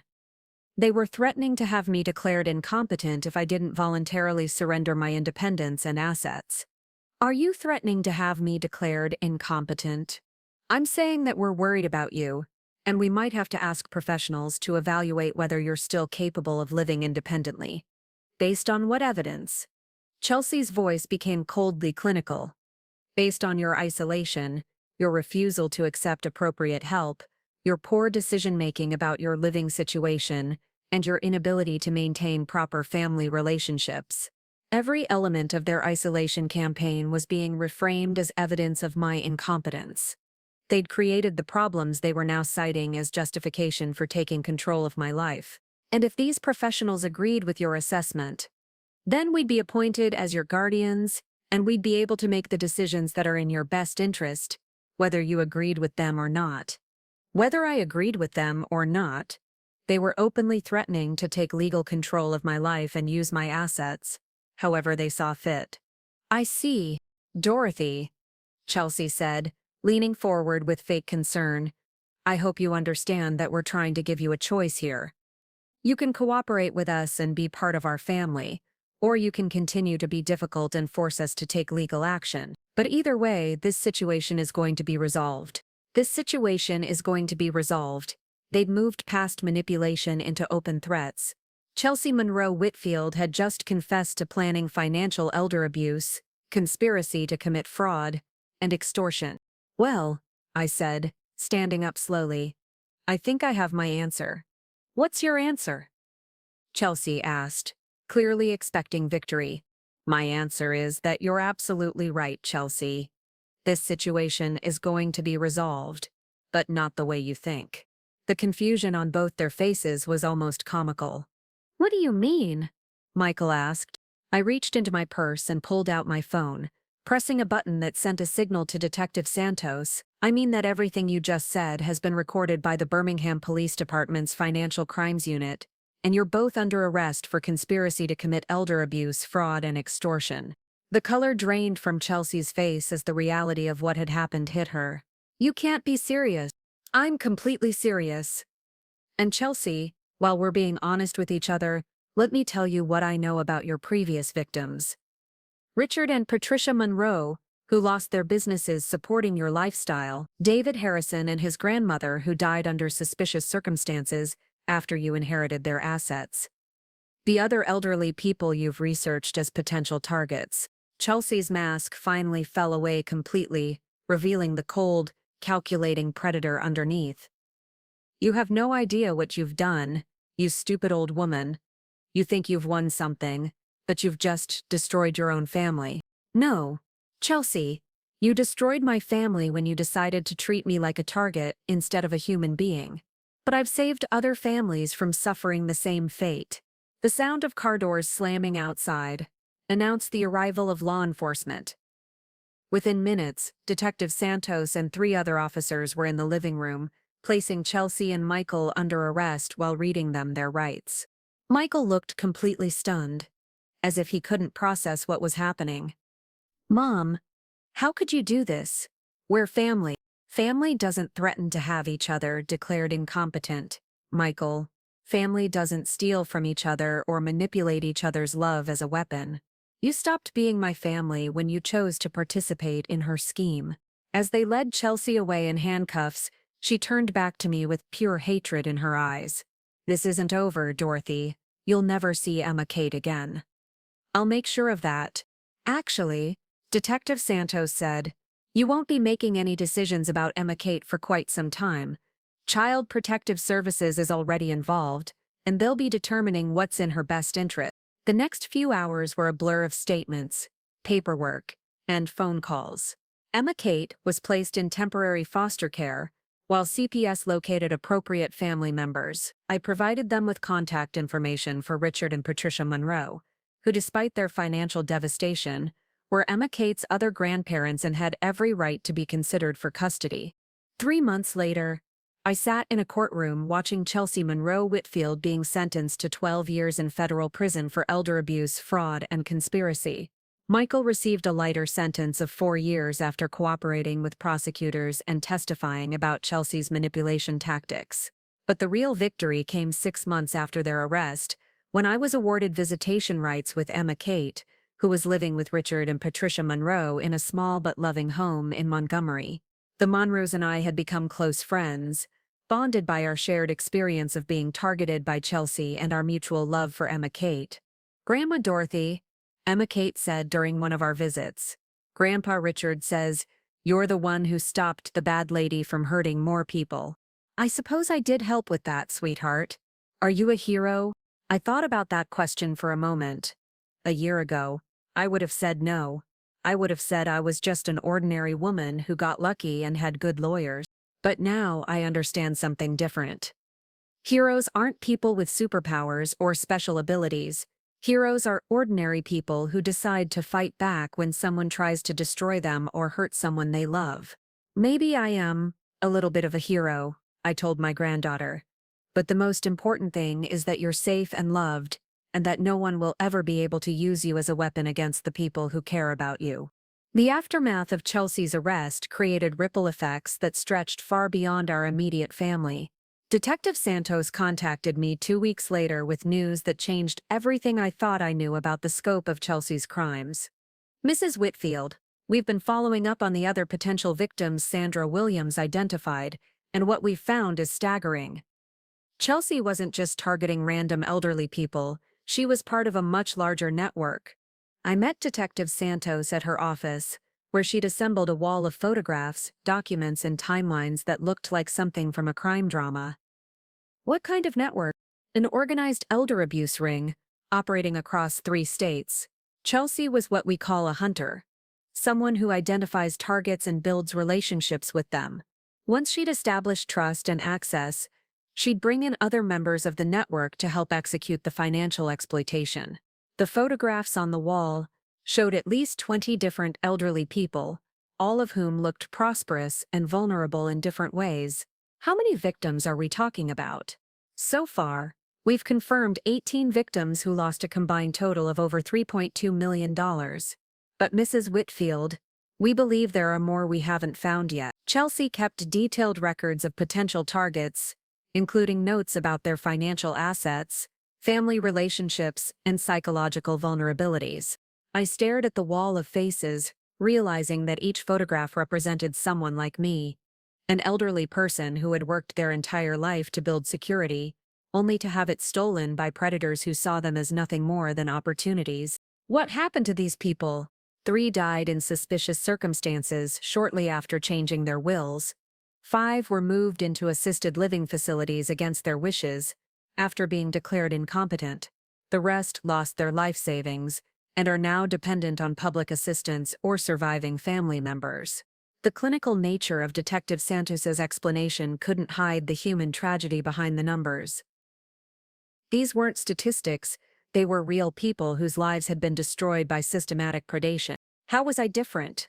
Why didn't their plan work with me? Detective Santos smiled grimly. Honestly, you were smarter and tougher than they expected. Most elderly people, when faced with isolation from their families, eventually cave to the pressure, rather than lose contact with their grandchildren. You chose to fight back instead of giving in. What about the network? Will they be prosecuted too? That's the best part. Chelsea's detailed records have given us everything we need to dismantle the entire operation. We've made 12 additional arrests across Alabama, Georgia, and Florida. The financial recovery for victims is going to be substantial. Financial recovery was important, but it couldn't restore the years of life these people had lost to fear, manipulation, and betrayal. What about the victims who are still alive? What kind of support are they getting? That's actually something I wanted to talk to you about. The prosecutor's office is putting together a victim support program, and they're looking for someone to help coordinate outreach to other elderly people who might be at risk. Someone who understands what it's like to be targeted and who can speak credibly about how to recognize and resist these tactics. A victim support program. The idea of using my experience to help protect other elderly people was both appealing and daunting. What would that involve? Speaking at community centers, churches, senior living facilities, anywhere elderly people gather, teaching them how to recognize the warning signs of financial predation and how to protect themselves. Also providing support and advocacy for people who are currently being targeted. I thought about all the elderly people I'd met over the years who were isolated, vulnerable, or too trusting for their own good. People like I'd been before this experience taught me that predators could wear the faces of family members. I'll do it. The victim advocacy work became a second career that I never expected but found deeply fulfilling. Over the next year, I spoke to hundreds of elderly people across Alabama about financial safety, family manipulation, and the importance of maintaining independence even when well-meaning relatives suggested otherwise. The most rewarding part wasn't the speaking engagements, though. It was the one-on-one conversations with people who were currently being pressured by family members to make financial decisions that didn't feel right. I helped 3 different elderly women recognize and resist guardianship scams, similar to what Chelsea had planned for me. I worked with 2 elderly men whose adult children were pressuring them to sell their homes and move into family-controlled situations. But the case that affected me most deeply was Margaret Johnson, an 82-year-old widow from Mobile, whose daughter and son-in-law had been systematically isolating her from friends while pressuring her to sign over power of attorney for safety reasons. Mrs. Whitfield. Margaret told me during our first phone conversation, "My daughter says I'm becoming forgetful, and that I need someone to help me make decisions. But I don't feel forgetful. I feel like I'm being watched and controlled. Margaret's situation was so similar to what I'd experienced that it sent chills down my spine. Her daughter had started by expressing concern about Margaret living alone, then escalated to suggesting that Margaret was showing signs of cognitive decline when she refused to accept help with her finances. Margaret, trust your instincts. If you don't feel like you're losing your memory or judgment, you probably aren't. Have you had an independent medical evaluation? No, my daughter says it isn't necessary because she can see the changes in me. But Mrs. Whitfield, I keep track of my finances. I remember everything important, and I'm perfectly capable of taking care of myself. Working with Margaret and her attorney, we arranged for comprehensive medical and psychological evaluations that confirmed she was in excellent mental health for her age. We also discovered that her daughter and son-in-law were facing foreclosure on their business and had been counting on accessing Margaret's savings to solve their financial problems. The confrontation with Margaret's daughter was eerily similar to my own experience with Chelsea, complete with threats about protecting Margaret from her own poor judgment and suggestions that she was too stubborn to accept appropriate help from family. But this time, I was there to help Margaret stand up to the manipulation. This time, the predators were facing not just an isolated elderly woman, but an elderly woman backed by legal support, medical documentation, and someone who understood exactly what they were trying to do. Mrs. Johnson, Margaret's daughter said during our mediated family meeting, "You're being influenced by strangers who don't understand our family situation." "I'm being supported by people who respect my right to make my own decisions," Margaret replied firmly. "That's not the same thing as being influenced." The outcome was swift and decisive. When Margaret's daughter realized that her mother had professional support and wasn't going to be manipulated into surrendering her independence, she backed down completely. The family relationship was damaged, but Margaret kept her autonomy and her assets. 6 months later, Margaret called me with wonderful news. "Mrs. Whitfield, I wanted you to know that my grandson contacted me yesterday. He'd been wondering why he hadn't heard from me in so long, and when he found out what his parents had been doing, he was furious. I have my family back, the real family members who love me for who I am, not what I own." Stories like Margaret's reminded me why fighting back against Chelsea had been about more than just my own situation. Every elderly person who learned to recognize and resist financial predation was a victory not just for them, but for all the potential victims who might be spared because these predators found their tactics less effective. The legal proceedings against Chelsea and the network took nearly 2 years to fully resolve. During the sentencing hearing, I was asked to provide a victim impact statement that would be part of the permanent record. Standing at the podium in that federal courthouse, looking at Chelsea in her orange jumpsuit, I felt no satisfaction or revenge, just a profound sadness for all the damage she'd caused, and a determination that her story serves as a warning to others. "Your Honor," I began, "Chelsea Monroe Whitfield didn't just try to steal my money or my house. She tried to steal my identity as a competent, independent woman. She tried to convince my son that I was a burden who needed to be managed, rather than a mother who deserved to be respected. She tried to use my love for my granddaughter as a weapon against my basic human dignity." I paused, looking directly at Chelsea, who was staring at the table in front of her.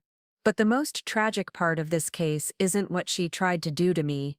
It's what she succeeded in doing to other elderly people who weren't as fortunate as I was. The victims who died alone in nursing homes, after being separated from their families. The victims who spent their final years believing they were burdens rather than beloved family members. The victims who never knew that their confusion and despair were manufactured by people they trusted." The judge listened intently as I continued.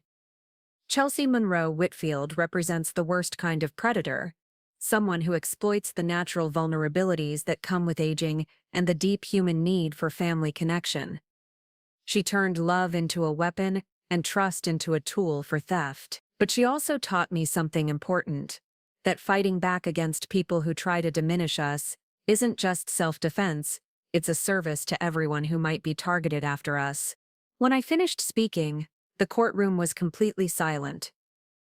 Even Chelsea looked up from the table, and for a moment, I thought I saw something that might have been shameful in her eyes. The judge sentenced Chelsea to 15 years in federal prison, noting that her crimes represented a particularly heinous form of abuse that targets society's most vulnerable members.